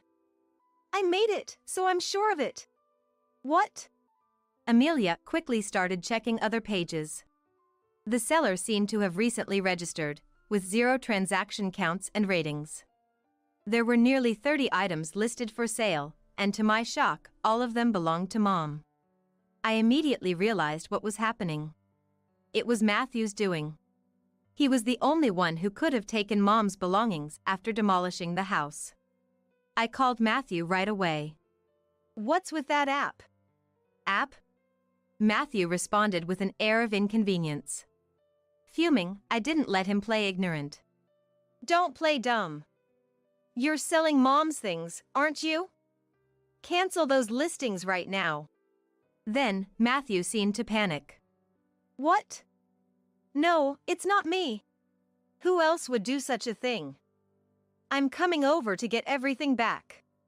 I hung up and immediately headed to the in-laws' house with Amelia. Where are Mom's belongings? As soon as we arrived at the in-laws' house, I called out for Matthew. We were met at the entrance. I don't know anything about it. Dad, tell the truth. Amelia backed me up, confronting Matthew. He looked troubled. As we were talking, the in-laws noticed our presence and came out. Oh, Amelia, you're here? Addison seemed pleased to see Amelia. But Amelia, visibly angry, confronted her. Grandma, tell Dad to be honest. Honest about what? It seems Dad is selling Grandma's stuff that was left when she passed away. At Amelia's words, Addison laughed. Matthew, looking troubled, furrowed his brow and repeated. It's really not me. Then, Addison said loudly. Matthew is selling them? That's impossible. But because I'm the one selling them. I felt as if the blood had drained from my face at her words. Matthew must have known. He looked at Addison with an expression that screamed trouble. Even as Amelia stood there in shock, Addison seemed cheerful. What did you say? It's quite a lot of work, you know? I have to pack things carefully and take good photos for the listings. Addison talked about the app as if it were an enjoyable hobby, seemingly oblivious to the fact she was selling stolen items. Had to restrain myself from lashing out at her. Cancel the listings. Those items aren't yours to sell. Amelia, now red-faced and teary, pleaded with Addison. But Addison looked displeased. What's the big deal? I've found a fun hobby. I use what I can and sell what I can't for a little pocket money. It's good for preventing dementia. Besides, I'm the only grandma left. Amelia, you want me to stay healthy and live a long life, right? Addison said this without any hint of remorse. Even as we appealed to her to stop, she showed no signs of regret. If talking won't work, then action is the only option. Amelia, let's go. But it's fine. Let's leave. I practically dragged Amelia out of the house and went straight to the police station. Although I hadn't intended to report the demolition of the house, theft was a different matter. I explained to the police that Mom's belongings were stolen and being sold. They acted immediately, and the free market app suspended Addison's account. At least now, no more items could be sold. On the way back from the police station, I called Matthew. I had Addison's account suspended. You knew about this, right? That makes you complicit. No, I've filed a report with the police. I expect you to cooperate with the investigation. Matthew became frantic at my words. But we're family. Please withdraw it. Family? You still haven't paid for the damage you caused to my house, and I don't see any signs of remorse. Matthew was troubled by my angry retort. However, I wasn't heartless. Despite everything with the in-laws, there was a history with Matthew that couldn't be ignored. Sighing, I said, I'll wait for the money, but I won't forgive the theft. Everything must be returned. Also, Thomas looked quite ill. Has he been to the hospital? What? I'm not a monster. Just make sure he gets that message, I said, and hung up the phone. I saw Thomas for the first time in a while. He barely spoke and looked significantly thinner than just a few months ago. His complexion was beyond pale, almost ashen. It was clear he wasn't healthy. But that family seemed oblivious. Addison focused on selling stolen goods and Matthew only putting on a brave face for me. They lacked basic empathy. The next day, Thomas called me. I expected gratitude but got the opposite. Why are you treating me like a sick person? Planning to shove me in a hospital to get rid of me? I have to protect Addison and Matthew from you. I won't go to the hospital. He was scolding me. Here I was, concerned about him, and this was his response. I apologize if I overstepped. I was just worried. I'm not weak and short-lived like your parents. Don't insult me. His words irritated me, but a few days later, he apparently felt unwell enough to visit the hospital. The diagnosis was terminal cancer. Matthew, in a panic, called me. Dad's got terminal cancer. What am I going to do? But I just snorted in response. I don't want to hear it. Do you know what he said when I suggested going to the hospital? I'm not weak and short-lived like your parents. Do as you please. How can you be so heartless, Madison? Who's the heartless one? Did you ever say a kind word to my mom when she was sick? Reflect on your own actions. I said this and hung up the phone. As expected, Thomas soon passed away. I didn't want to hold negative feelings towards someone who passed away, but I couldn't muster any tears for him, remembering all he had done and said. After his funeral, his will was discovered. The man who insisted he wasn't short-lived had everything meticulously planned. The house goes to my grandson, Kenneth. The rest of the estate is to be split between my wife and eldest son. I was surprised to hear Kenneth's name. Thomas had always favored Kenneth and wanted to live with him. Perhaps he hoped Kenneth would live in the house after he was gone. To Kenneth, this might have been an inconvenience.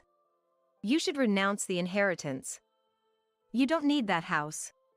I advised Kenneth, but he was happy to receive it. The inheritance tax was a burden, and there seemed to be no benefit for Kenneth. However, he was pleased, so I decided not to interfere further. Kenneth inherited the house as per Thomas's will. Addison seemed pleased and paid the inheritance tax. He's our heir, after all. It's only natural, she said. Well, that's not incorrect. I was a bit downcast, feeling like I had lost Kenneth, but then something unbelievable happened. Come to our place. I received this message from Matthew and immediately went to the in-laws' house. There, like me once, stood Addison and Matthew, stunned in front of the house. In front of me, on the grounds of the in-laws' house, there was a truck with Matthew's name on it, along with employees. And there, right before my eyes, the in-laws' house was being demolished. What's happening? It's my house. I can do whatever I want with it, right? Kenneth, appearing out of nowhere, watched the demolition of the family home with satisfaction. Kenneth, what are you doing? Stop this right now. Even if I stop them now, it's not like anyone can live here anymore. Kenneth, what have you done? Addison and Matthew pleaded with Kenneth. But he just laughed. Have you forgotten what Grandpa and Dad did to Mom? Kenneth. Grandma, did you apologize for what you did to Mom? Kenneth's smile vanished, replaced by a piercing glare at Addison and Matthew. The two of them sank to their knees. The heavy machinery continued to noisily dismantle the in-laws' house. I finally felt a sense of relief. Later, Matthew finally paid the damages and the security deposit using the inherited assets. It turned out Kenneth had recovered the items Addison stole from Mom, and they were safely returned to me. Mom, you have me and Amelia. Don't worry. I shed tears of relief at his words. Addison and Matthew, having lost their home and with no money left, were now back in company housing. Matthew and I left the company housing. And now, returning to it with his mother, they've become the talk of the town.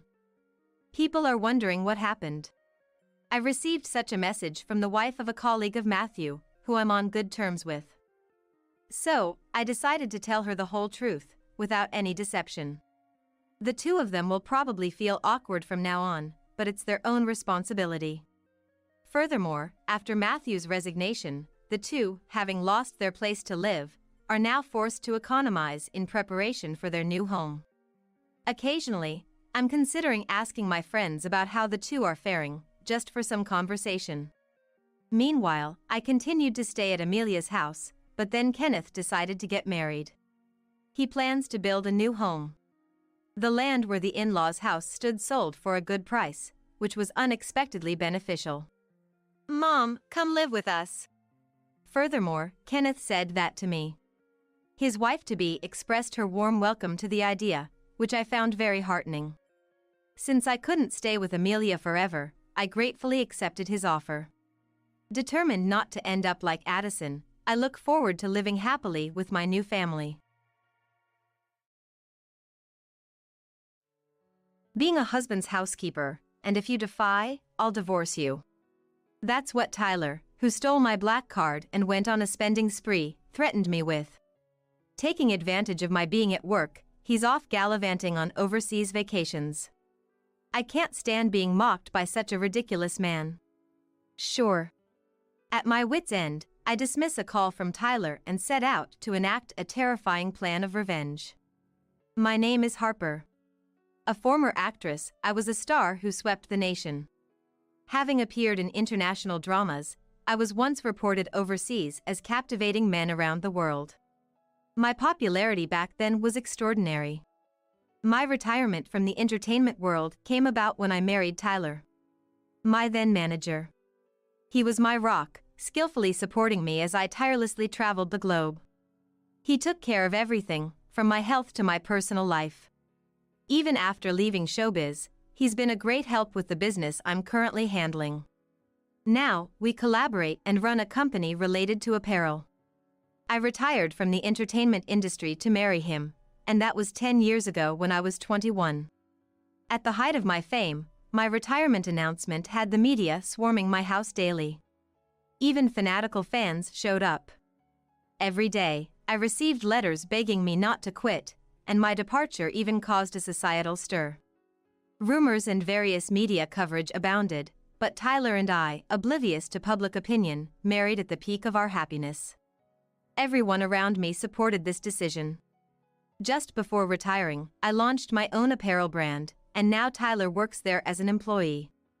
I've entrusted him with the finances, while I, as a president, market our models. Though our life seems perfect, it's been far from it lately. Tyler's been acting strange. He comes home exhausted, sighing heavily, and gazes at me with an indescribable look. What's wrong, Tyler? You've been down lately. Trouble at work? I've always understood that he tends to internalize things. That's why, during our time together, I often try to gauge his mood. It seems he struggles to voice his worries and complaints on his own, always waiting for me to intuitively act. Sure, there are times when this feels bothersome, but I've never really resented it. After all, he has dealt with more troublesome things because of me. Gratitude, I suppose, has always outweighed any annoyance. I'm tired of always being the sidekick, always following your orders. His words, so unlike the expected work-related complaints, shook me. What's this all of a sudden? You've never mentioned this before. He often deliberately spoke in a way that hurt me. He starts saying these things when his work gets busy. Since he's always so firm at work, I guess he doesn't have a place to vent. I remember venting to him numerous times when I was an actress. So, I understand how he feels. But still, being confronted with such unexpected words, my voice trembled with disturbance. I've been holding back. You are busy, and I'm the one being taken care of, if you think about it. He earns decently, but after all, he's just an employee at my company. I'm the higher earner. I never thought income mattered in our marriage, so his words were a shock to me. Even when you come home, it's all about work. You hardly pay any attention to me. When we go shopping together, you buy whatever you want without a second thought. How do you think I feel watching that? I'm actually quite patient. Why can't you be more considerate? He, pouting like a spoiled child, looked at me with dissatisfaction. Honestly, his words irritated me. Our household mostly runs on my income. I told him he could do whatever he wanted with his salary. It's my way of thanking him for all the trouble he's gone through for me. There were times when we were poor, and he supported and provided for me. I thought I was repaying him for all his sacrifices, even until the day I retired, by letting him use his time as he pleased. It's heartbreaking to hear such ungrateful words from him. The clothes and accessories I buy during our shopping trips are from money I saved. If anything, I'm the one who's been holding back. These thoughts flash through my mind, and anger starts to build within me. Harper, you're just too free. I want more time off, and I'd like to travel leisurely. The job at the company pays well but leaves no time. I joined your company specifically to ease your burden. Don't I deserve some gratitude?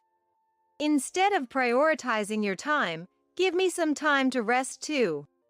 When I retired, he chose to continue in the entertainment industry as a manager, staying behind while I left. But when my business started taking off after we got married, Tyler changed his mind and wanted to be my support. If I join the company, you won't be lonely, right? I want to be there for you, Harper. Since I wanted to spend more time with him, I agreed to let him join our company. I never asked him to join, so why am I being treated like this? Isn't this life enough? Isn't he being too selfish? While I was pondering this, he made a proposal that felt like a final blow. Hey, my parents are turning 60 soon. Can I take some time off for their celebration? That's all I ask. No more demands from me, but I'll need 2 weeks off. I want to take them on an overseas trip. They've never been to Mexico, and I want to show them the delicious food and beautiful sights there. I was taken aback by his unexpected request and felt a sense of discomfort. A 2-week vacation could be easily taken by using paid leave. Our company is known for its easy vacation policies. There's no reason for such a confrontational approach unless something else is going on. Despite this, the fact that he would come to me directly with such a hostile attitude for negotiation struck me as odd. I thought so, but it was just a hunch. There was nothing concrete to prove this uneasy feeling. While suppressing my irritation, I calmly responded. That's fine, but I can't join you this year. There's an important fashion show for our models and the Paris collection needs preparation. Can you ask if next year works? I'll adjust my schedule then. As his wife, I can't miss my parents-in-law's 60th birthday celebration. But this year, our company has 2 major events, and I can't afford the time to travel. I suggested postponing, but he refused with a smile. That's fine. I'll just go with my family. I want to spend some time with them. As the accountant, my absence won't disrupt the work too much. His reference to family pained me, as if implying I'm an obstacle. So, how about it? I deserve some free time too, right? He has always been someone who speaks without malice, often impulsively. His honesty and straightforwardness are some of his good traits, but sometimes he speaks too hastily. No one is perfect, and I chose him as my partner, flaws included, but this way of speaking is just too much. Even if he doesn't intend it, why do I have to be spoken to like this? Doesn't he care about me at all? Harper? Are you listening to me? Despite this, I've always received great care from my parents-in-law. I can't often visit their house due to work, but when I do, they treat me like their own daughter, always praising my work. I'm so happy to have such a proud daughter. Samantha, my mother-in-law, expressed joy since I married, and Cody, my father-in-law, also celebrated our marriage with happiness. It's their birthday celebration, after all. I understand his desire to celebrate it this year. But how can I respond positively after being spoken to in such a manner? It's no problem. Take 1 or 2 weeks, whatever you prefer. Unable to bear his harsh words, I let my anger show. This must have been the turning point for Tyler. He stood up, irritated, and left the living room without a word. We have separate bedrooms due to our work schedules. From that day until his departure for the trip, we didn't see each other at all. Is that really true? Isn't Tyler being too harsh? Mia, my secretary, noticed something was off on the day Tyler left for his trip and pressed me for details. Mia is truly a talented individual and has been a support since I started running the company. As women, we often share the same opinions, and I trust her perhaps even more than Tyler. She's adept at sensing my moods and quick to assist when I'm down or about to make a mistake. I dote on Mia like family. She looks up to me like a sister, and I often consult with her. Her candid advice is always helpful. And now, noticing my unusual demeanor, she expressed her concern. I hesitated at first to tell her everything, but if I continued working like this, it could affect my performance. I decided to confide in her about everything that had happened up to today. She furrowed her brow in anger as I spoke. If I were his wife, I'd have spoken up firmly. I've always thought this, but Harper, you're too lenient with him. I understand you love him, but you shouldn't let yourself be taken for granted. Her straightforward reasoning felt like a blow to my heart. In a world where everyone hesitates to speak their mind to me, Shay's the only one who treats me as an equal. This refreshing and comforting feeling is precious to me. As one's position rises, people tend to become more humble and reserved. Having someone like her who confronts me head-on is truly invaluable. You're right. What should I do? Can't you call Tyler? Maybe try talking to him after work today? There's no need to be considerate about disturbing his trip. If this continues, it could lead to a divorce crisis. Do you understand? Her sisterly advice left me with no response but to agree.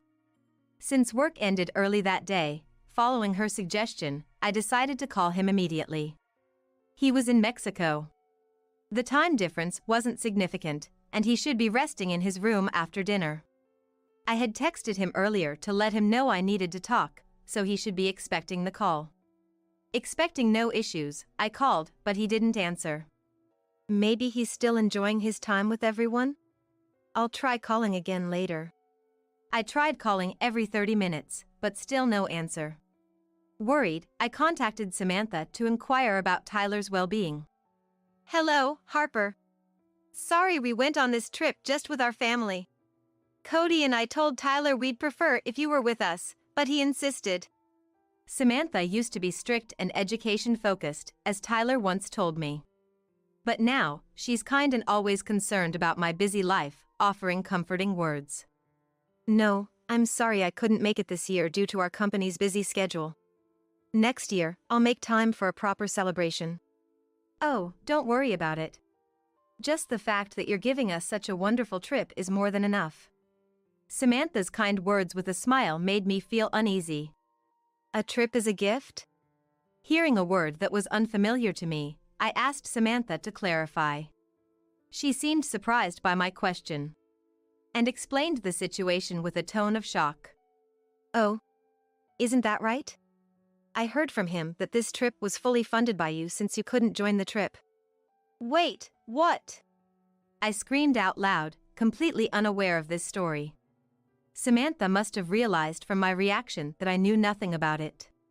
She hurriedly continued her explanation, seemingly puzzled. Isn't this trip arranged by you? He paid for everything using your credit card, so I thought it was a gift from you. The trip included Samantha and Cody, of course, as well as my sister-in-law, Luna, and her husband, Tommy, 5 people in total. Even a conservative estimate for flight costs alone would be around $300 per person. With other expenses included, the total would easily surpass $1,500. Using such a significant amount of money without consultation was completely out of line. Especially since I've been managing our living expenses. He doesn't gamble, his salary should be entirely at his disposal. He should have more than enough income to cover such costs himself. Yet here we are. With him not answering my calls, my emotions were filling with anger. Samantha, sensing my distress, spoke with concern. Harper, are you okay? We'll repay the full amount later. Tyler wanted to cover all the travel expenses, which felt odd to us. Cody and I were planning to visit you later, since we haven't seen you in a while. This trip might have been orchestrated under unbelievable circumstances. Samantha thought, and with a tone of concern, she spoke to me considerately. You are not at fault. Please use that money for your enjoyment, as it's also a celebration for you. I'll make sure Tyler takes care of the bill. Could you tell me more about how this trip was planned? I wondered what he was up to, not answering my calls. This trip must have been meticulously planned months in advance. He was using me, capitalizing on my ignorance. Such thoughts began to emerge at that moment. Then, as I heard more from Samantha, I learned a shocking truth. The trip was initially proposed by Luna and Tommy. Incredibly, it wasn't Tyler who suggested this, but Luna and Tommy, who always nitpicked at me. Tommy, an executive at a rival company. Tommy, looking down on me for being a female CEO and considering our companies our rivals, always seemed displeased when we met. Luna, always full of pride, had a grip on Tyler even before our marriage, and he couldn't stand up to her. It seems they didn't like him showing me any affection. It seems they disliked the affection Tyler showed towards me. Even though they conveniently used him themselves, they couldn't stand him being even slightly nice to me. Both Luna and Tommy, always competitive, disliked me, and I tried to keep my distance from them. However, they targeted me and persuaded Tyler to plan this trip. It's likely that his aggressive confrontation with me that day was instigated by Luna and Tommy. They probably wanted him to create a situation where I would be the unwanted one, as they thought they couldn't enjoy themselves with me around. They chose a day when they could make me an outcast and brought Tyler along to provide the funds. I'm so sorry, I didn't know anything about this. Tyler told us not to contact you directly because you were busy. Samantha apologized. If Samantha, Cody, and I, unaware of the plan, had communicated, the plan would have been exposed, potentially straining my relationship with Tyler. To prevent this, Samantha and Cody were instructed to restrict their actions. To prevent any disruption of their plan, it was necessary to impose certain restrictions on Samantha and Cody beforehand. For them, unaware of how busy my work schedule was, Tyler's advice was taken as an absolute directive. They adhered strictly to his words, deciding to thank me only after they returned from the trip. Harper, did you give Tyler a credit card or something? He was making payments with a black card I've never seen before. What? Samantha's frantic behavior suggested that Cody was also listening and had a question for me. The moment Cody mentioned the black card, I hastily checked the contents of my safe. The black card he referred to was the important credit card used for company expenses. Only Tyler and I, who knew the safe's password, could access it. I had trusted him enough not to suspect him of stealing, but the credit card that should have been in the safe was missing, revealing that he had been secretly embezzling company funds. As the accountant, he could freely manipulate the records. He had exploited his position, misusing company funds for personal gain. Realizing this fact, my anger reached its peak, and I shared the story with Samantha and Cody. Both of them were shocked to learn this astonishing fact. They must have been dumbfounded. Falling silent as if they had lost their words, Samantha seemed to be panicking in a flustered manner. What should we do? Are we complicit in this embezzlement? We'll return to the U.S. immediately with Tyler. Even though we didn't know, we're still complicit. We'll accept our punishment when we get back. Cody's words, full of responsibility, made me deny their need for punishment. It wasn't Samantha and Cody's fault. They were completely unaware of the scheme orchestrated by Luna, Tommy, and Tyler. Punishing them was out of the question for me. Cody, that's unnecessary. You two were deceived by Tyler and knew nothing. You're not at fault. But I can't let them get away with this. Can you help me with something I'm planning? Sure. I've been ignoring what Tyler has been doing all this time, and that was my mistake. He's been making a fool of me, thinking an apology would suffice if he got caught. This isn't just a marital issue, it's a company issue. I need to teach him a lesson. All right. We'll help with anything we can. With this, I laid out a revenge plan to them. I was surprised at my own capacity for such a scheme, but my affection for Tyler had clearly ended. Filled with hatred and anger, I revealed my terrifying plan, initially bewildering Samantha and Cody. However, realizing their responsibility as parents, they made a decision. They agreed to my plan, choosing to be my allies in this matter. During this discussion, Tyler unexpectedly called me. I ended the call with Samantha and Cody to answer his call. What's up? Having a family trip and still wanting to talk about something important? His sarcastic words only increased my irritation. You took your time to call. What were you doing? Just having some drinks at a bar with Mom and the others. This confirmed his lie. I had just been on the phone with Samantha and Cody, and there was no noisy bar in the background. Moreover, there was no reason for them to lie to me. Likely, Tyler was out drinking with Luna and Tommy. His words, so dismissive of our time and relationship, confirmed my feelings had completely cooled. Oh, is that so? By the way, Tyler, you haven't been doing anything with the company's expenses, have you? He was clearly startled by my sudden question. What's this all of a sudden? His tone, usually light and cheerful, turned serious, unlike anything I had heard from him before. Was this his true nature? His change in tone, seeing me as an adversary, prompted me to respond firmly. I was just wondering, considering an audit is coming up soon for the company. You're suspecting me? His defensive response to a simple question indicated his guilt. His poor reply made me laugh involuntarily. What's the matter? I was just worried and asked, and now you think I'm suspecting you. Did you do something wrong? Nothing like that. But hey, when I get back home, the house isn't going to be a mess, is it? Suddenly changing his demeanor and trying to switch the topic, his actions became even more suspicious. Why couldn't he realize that such behavior only made him more suspect? I was almost impressed by his lack of intelligence. What do you think? I'm busy with work, too. Stop it. I hate the idea of coming back to a dirty house with bugs and stuff, you know? A wife is her husband's housekeeper, and if you defy, I'll divorce you. Even the executive director often threatens his wife with that. I might have to do the same. You wouldn't like that, right? So, keep the house clean. I had never seen he and the executive director being friendly. What he was saying now was probably his true feelings. But, perhaps aware of his weaker position, he used someone else as a shield, making me sigh in exasperation at his patheticness. Sure, I'll be careful. There was no need to continue the conversation with him. He was completely underestimating me. Using company funds and embezzling. I could have him arrested for embezzlement. I won't show mercy, even to my husband. But that alone wouldn't satisfy me. After hanging up with him, I immediately made a call to a certain place. The next day, as I was busy preparing for a fashion show, I received several calls.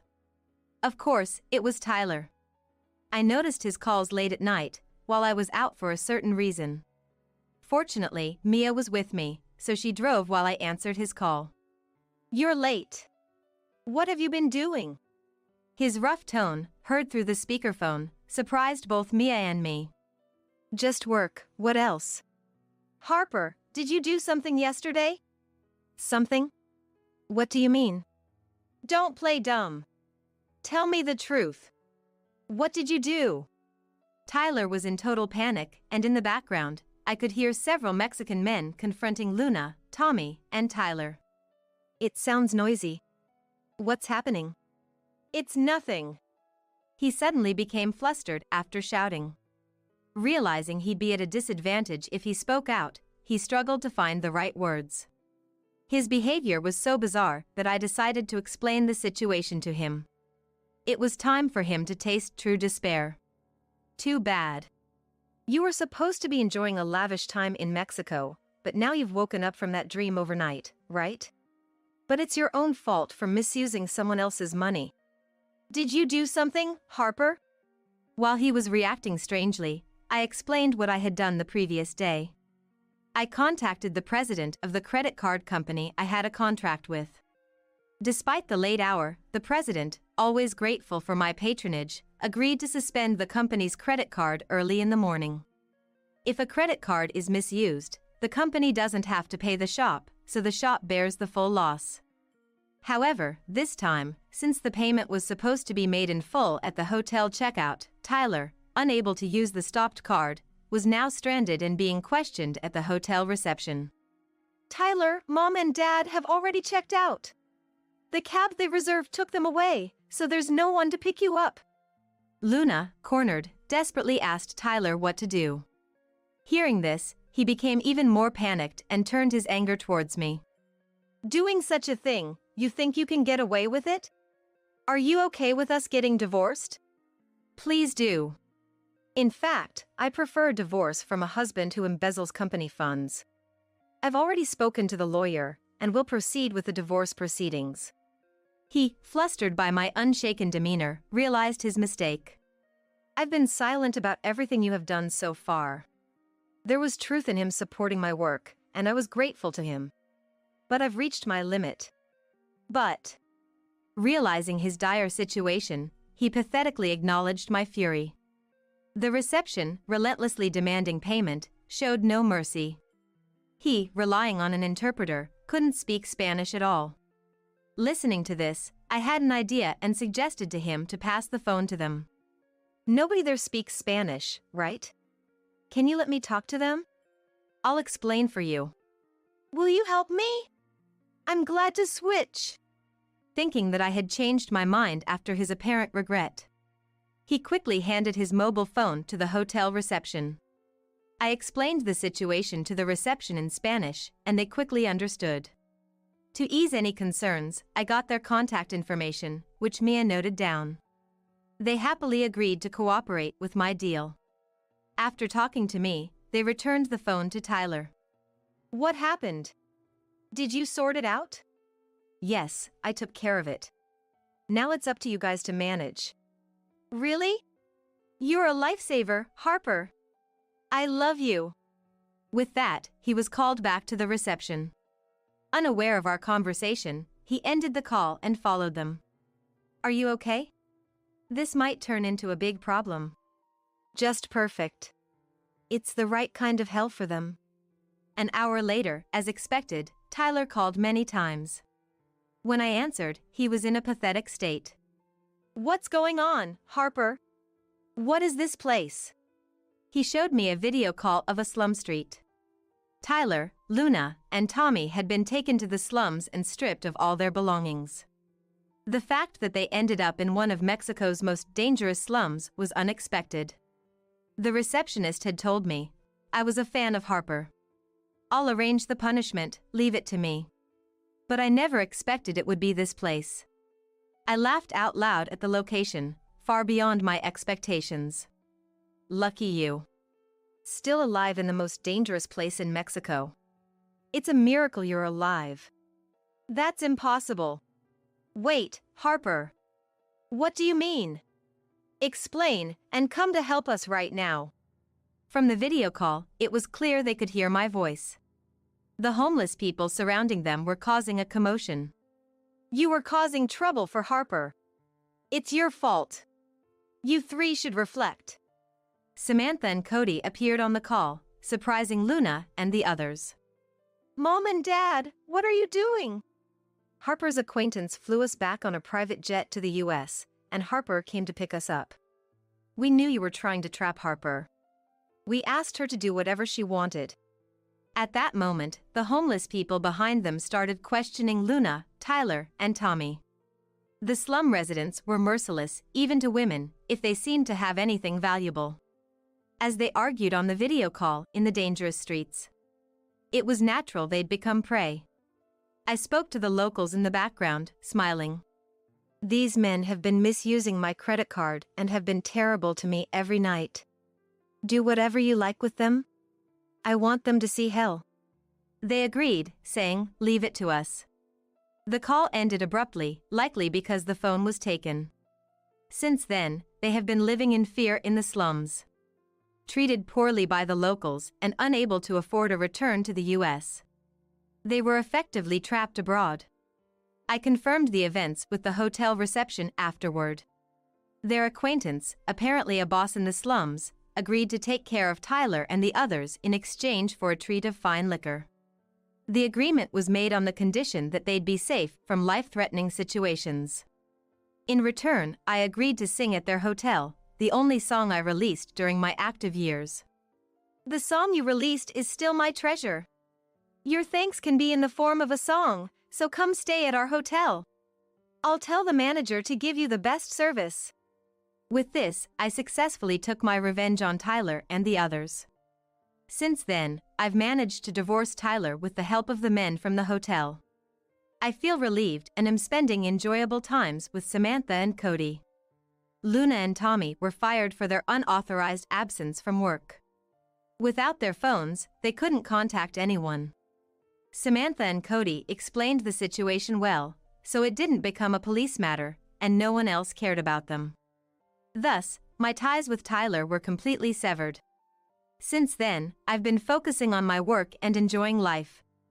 Occasionally, I call the hotel reception to check on Tyler and the others, who are still living in a hellish environment. I feel no pity for them, despite the severity of their punishment. I only asked to spare their lives and now enjoy my own life to the fullest. Dropping out and living off a pension, isn't that just like a dead weight who doesn't understand the struggles of the young? Caught in a fire and still not a bit spirited. Really, society's dead weight lives the longest, huh? Tiana, my eldest son's wife, said this laughing, without a hint of malice. It was the last straw for me. Don't think getting disowned is the end of it. Divine retribution will come one day. Just you wait. My name is Violet, I'm 75. When did it start? The words I mutter when I get moving became, Here we go. ouch. Sometimes, I say them even when I'm not in pain. Back when my body issues were fewer than now, and I had just turned 60. A shocking piece of news landed between my recently retired husband, Cody, and me. Our eldest son, Ethan, not particularly bright and with kindness as his only trait, was getting married. Ethan wanted a family meeting, and Cody and I joyfully agreed. Who could have chosen our unremarkable Ethan? On the day of the meeting, Tiana, a well-dressed woman, appeared at our house. Not especially beautiful or flashy. But her behavior was elegant and refined, perhaps due to good upbringing, leaving Cody and me speechless. You didn't just bring some secretary pretending to be your girlfriend, did you? I couldn't help but ask Ethan. But as we listened to them, her background became clear. She was the daughter of a chain of Italian restaurants. With 2 older brothers, she wasn't expected to take over the family business. But if something happened to her brothers, Ethan might have to step in. I wondered if Ethan could handle such a responsibility, but the warm atmosphere between him and Tiana made it seem possible. They were more in love than I imagined. We approved their marriage, and they wed. Everything seemed perfect. Then one day, Tiana called. Oh, Tiana, what's up? Calling so suddenly. Violet. I heard from Ethan yesterday. Is it true that Cody dropped out? Yes, that's right. He was the youngest, and our parents couldn't afford to send him to school. Why do you ask? Dropping out was common and not unusual. And Ethan's parents' education had nothing to do with his marriage. I optimistically failed to understand the intention behind her question. And you're not working now, right? Just retired. Enjoying a leisurely pension life. I replied with a laugh, but the air over the phone turned heavy. Tiana, something wrong? I'm a bit confused. So, you're saying he never really accomplished anything in society and now just lives off a pension? What? Both Cody and I had worked and paid taxes. I didn't know if we contributed to society, but we hadn't been a burden. I didn't understand her point, but I felt looked down upon. Finally, that day, she said, Let me think about this. And hung up. Wondering if I should tell Ethan about this, I consulted with Cody. Tiana's intentions aren't clear, and it might be a misunderstanding. Let's wait and see. That's what happened. 2 months later, Ethan and Tiana visited us during a long vacation. I hoped that Tiana had misunderstood something about the dropout issue. For their visit, I prepared seasonal ingredients and fancy seafood. But what's this? Tiana, who came to help in the kitchen, looked at the ingredients and got furious. There were no known allergies, and serving shrimp and crab wasn't unusual. I had no idea why she was so angry. Who decided to have a meal like this? Well, it was Cody. He did it because you guys were coming over. He is on a pension, right? Living comfortably off the big taxes we worked hard to pay. Please don't indulge in luxuries like everyone else. Hey! That's no way to talk. We don't even indulge in luxuries normally, and we've been paying into our pension all this time. That's the problem with you people. You benefit from everything, from healthcare to pensions, while young people like us work hard, knowing our future pensions will be almost non-existent. If you have money for luxuries, donate it to the younger generation. While I stood there dumbfounded, she sighed again. In my family, my parents and brothers all went to college, studied hard, and provide dedicated service to society and our customers every day. And they earn well, of course. Cody, he worked in a factory, right? Didn't study much and settled for low wages, just moving his body around, and his future was secured. How nice. We work hard but never feel it's enough for our efforts. I couldn't tell if we were indeed better off than Tiana's family unless I compared our incomes. But, regardless, it wasn't fair for her to say all this. Does she even understand how the pension system works? I wondered. If you have so many complaints, then leave. I was about to say that when. What's all this noise about? Cody, who should have been at the grocery store with Ethan, appeared from behind. Cody. Tears welled up in my eyes, maybe because of the harsh words thrown at him. He had always worked hard for our family. He even gave up school for us. He's a respectable man who's been working tirelessly for us. He doesn't deserve to be looked down on like this.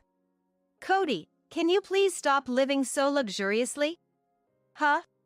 With a haughty attitude and arms crossed, Tiana glared at him. This woman, she's still mocking Cody. If you're living off a pension, please lead a modest life or save for your demise. We don't want our hard-earned money going to people like you. Tiana, what's wrong? I'm not living luxuriously or anything. No. Just preparing all these fine ingredients is a nuisance. We can afford this with our own money. It's not like they're high-end ingredients. I just thought it'd be nice for today. If you're feeling uncomfortable. That's not it. It makes me sick that people like you, who never studied properly and just continued a fool's job, live off pensions and eat like this. I thought to myself, factory work varies, and without people manufacturing, you wouldn't have the car you came in. But I stayed silent. Nothing I said would get through to her. But Cody reacted differently. I tried to be understanding because you're Ethan's wife, but this is too much. I paled, realizing he was angry. He rarely gets angry, maybe once in every 8 years, more rarely than the Olympics. If he exploded now, Tiana would be in trouble. That's when it happened. From the back room, I heard an explosion and the sound of something collapsing. Dad, Mom, Tiana. There's a fire in the back. Get out quick. Guided by Ethan, who rushed and drenched with water, we managed to escape the house without harm. Exhausted, we all watched our home engulfed in flames. It's good that everyone's safe, Ethan muttered. Yes, I replied. It seemed like an electrical fault in the neighbor's house had caused the fire, which spread to ours. Almost everything except the second floor was burned, and the house was unlivable. What a long vacation this turned out to be. What do we do now? Cody mused. Yes. Watching us, Tiana said. We're not going to take care of you. We, who had not even thought of asking for such a thing, exchanged glances in surprise. What is this kid talking about? when times like this come, isn't it like this? You old folks living on pensions don't have money, so you say, you're the eldest son, so you should take us in, right? I read it on the internet. You wouldn't say something like that, would you, Cody? Of course not. I wouldn't bother Tiana or Ethan with such things. Cody, calmed by the fire and now exhausted, nodded. Ethan watched our exchange with a solemn expression. I was afraid to ask what he thought. Just so you know, don't try to get closer to us just because our house burned down. Tiana, what's gotten into you? We never said we'd do anything like that. Cody continued. That's right. He agreed with my words. It seemed like the anger was flaring up again.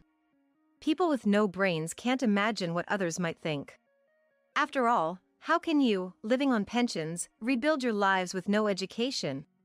Tiana laughed mockingly. I couldn't deny it. I wasn't sure about the cost of house repairs, and how much would the fire insurance cover. I had just heard that if it's a fire spread from somewhere else, suing the responsible party isn't an option. Beyond education, there aren't many places a 60-year-old can work. Violet, you're just a high school graduate, but dropout Cody will just be a burden to you. Tiana said this with a smile, seemingly without any malice. Anger welled up inside me. You're still lively despite being caught in a fire. Society's burdens live the longest. Before Cody could grab Tiana by the collar in response to her words, my slap should have exploded. But my slap didn't hit Tiana, it struck Ethan's left cheek. Ethan! Why are you defending her? You're making a mockery of Dad. Cody restrained me as I cried out, and Ethan stepped forward as if to shield Tiana. I'm sorry, Ethan muttered, looking down. Does marrying mean your wife is more important? Are we, your family, nothing to you? It's not like that.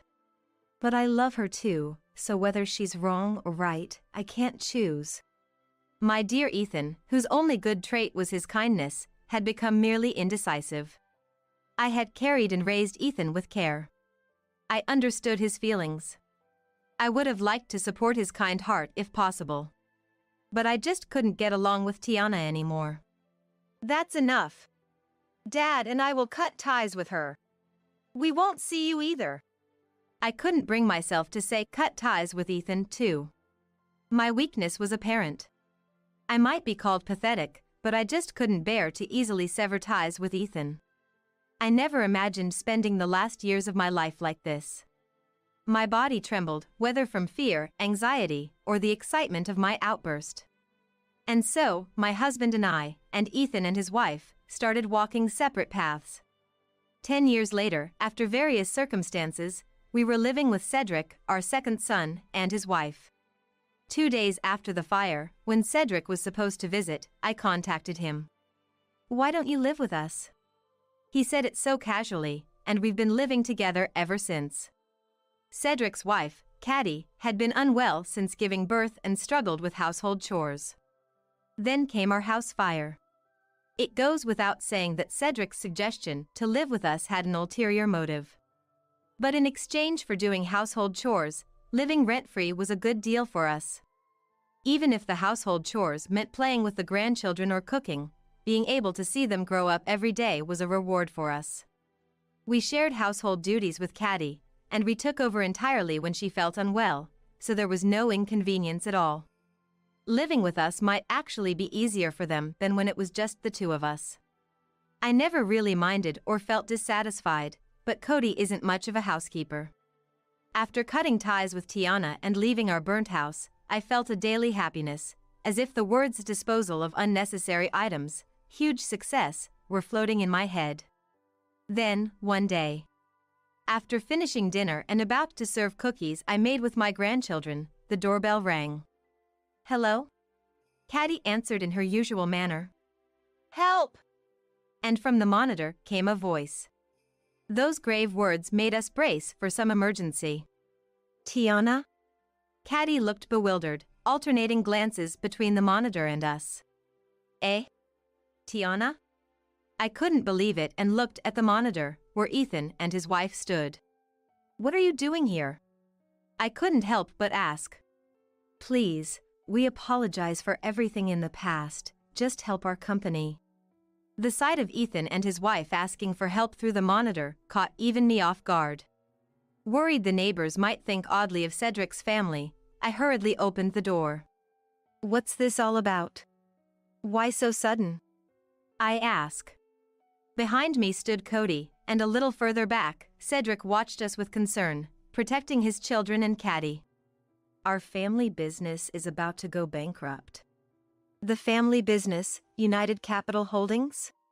You've expanded since your marriage, it should be fine, right? Indeed, her family business had grown rapidly since their marriage, now a respectable corporation. I knew from the newspapers a few years back that Ethan had joined the management, following her grandfather's wish to keep it family-operated. But at this moment, I pretended not to know. Although I was fully aware of their imminent bankruptcy and its reasons. Of course. They had to come to our house, and I could barely suppress a laugh. No. I mustn't laugh.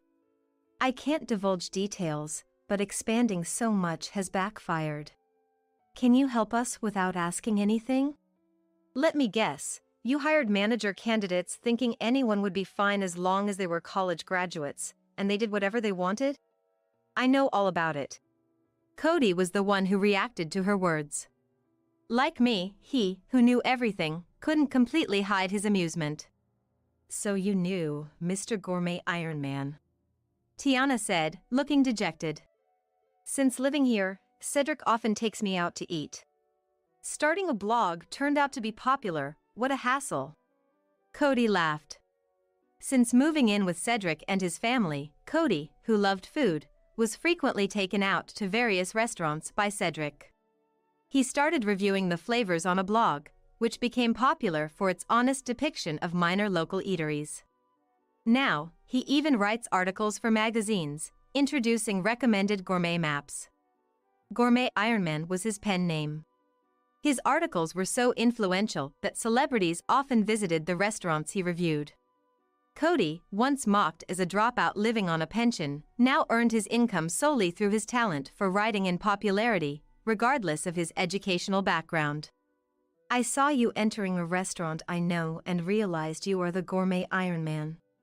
Please, Cody, I apologize for the past, but can you feature our restaurant on your blog or in the media? Ethan added. I know it's too convenient, but I'm asking too. I had once cared deeply for Ethan, no doubt about it. But after 10 years without contact, their return now, trying to salvage only the good parts, made me feel nauseous beyond disgust. It's way too convenient. Even if you apologize, your mindset hasn't changed, has it? We're still living on pensions, you know? Can you still apologize despite that? Tiana responded to my words. I can apologize. She responded immediately. Your pride and beliefs are so flimsy. You insulted us over something so trivial that you can apologize so easily? That is. Isn't it because people like that are in management that the store's business is getting worse? Always about money, no passion in what they do. Say whatever you want to me. I'll take it as my punishment. But please, the article about our store. At that moment. Well, that's a bit of a problem. Cody said. What? Exclaimed Tiana. Didn't your family also runs a Japanese restaurant called Sakura besides Italian place, Ruble D? Yes. And the ramen place, Ramen Master, right? Yes, but what does that have to do with anything? I knew about Ruble D since you got married, but I didn't know much about the managing company, so I ended up writing bad reviews for the other places too. Just the day before yesterday. What? She was frozen by Cody's revelation. The magazine asked me to write a critical piece on these places. They said they've been getting bad reviews lately and wanted to feature them. So I wrote exactly what I saw. I even spread rumors about the poor attitude of the managers, which I heard from another writer during my visit. The ramen place served bowls with fingers in them, and the Japanese place lacked cleanliness. Some dishes were served cold, as if they were frozen. Isn't that a bit much? I also heard about this from Cody, saying, I might have written something bad about Tiana's family. That's how I learned about her family situation. It was more of a disclosure of facts than bad-mouthing. What else was there? Cody muttered as Tiana started to tremble. Did you write about everything? It was my way of showing care. I thought it was unfair for customers to suffer losses. I've submitted the article today. Hearing about the submission, Tiana, who was clinging to Cody, and Ethan both collapsed weakly on the spot. You're kidding, right? She murmured. Education doesn't really matter in the end. If we take care of things one at a time, everyone gets equal results, and even small talents can grow with effort. Like Cody. Your family only hires college grads, which isn't bad, but you can't judge someone's character by a resume. You look down on people too much. Did you learn something?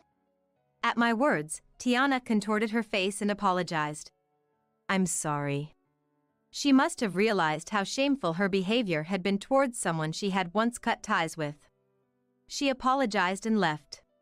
Ethan also said, I'm truly sorry for forgetting the kindness of those who raised me and for constantly choosing the wrong path. And with tears, he followed Tiana. I wished they had realized this sooner but didn't say it aloud. That's your path. Keep going. Even though we cut ties, a parent's heart remains. After Cody's article was published, it became a hot topic, and Tiana's family's store lost customers. Reports said they were using expired meat and mislabeling products. It became apparent they were a conglomerate of scandals and closed all stores within a year. Bankruptcy. From what I hear on internet forums, Ethan and Tiana divorced after that incident. Tiana struggles to find work outside the food industry and lives alone in a cheap apartment. Ethan was seen working part-time at a discount store near their old home. There were arguments heard from their home before the bankruptcy, and their marriage deteriorated as the business did. Both cut off ties, and though I can't confirm the truth, I hope Ethan learns what's truly right for him through these hardships. If we ever meet again, no, I'm still too angry. They should suffer and learn from society. As for me, I've recovered from an illness a few years ago and am now living happier and healthier, all thanks to the dedicated support of Cedric and his wife, and the joy of my grandchildren. And most of all, it's thanks to my precious husband who heals me. Caddy has grown much stronger and is now a powerful mom. Caddy says, it's starting to look like you. That said, I was supposed to be ladylike. It's strange. I do see similarities in the way we scold our grandchildren or when I'm admonishing Cedric. It's strange how non-blood-related family members can resemble each other. I want to continue watching over Cedric and his family. Since recovering, I've started going on walking dates 3 times a week to a nearby park with Cody. It's a small joy, but it feels like returning to my youth, and I'm happy. I'll keep taking care of my health and enjoy this once-in-a-lifetime life.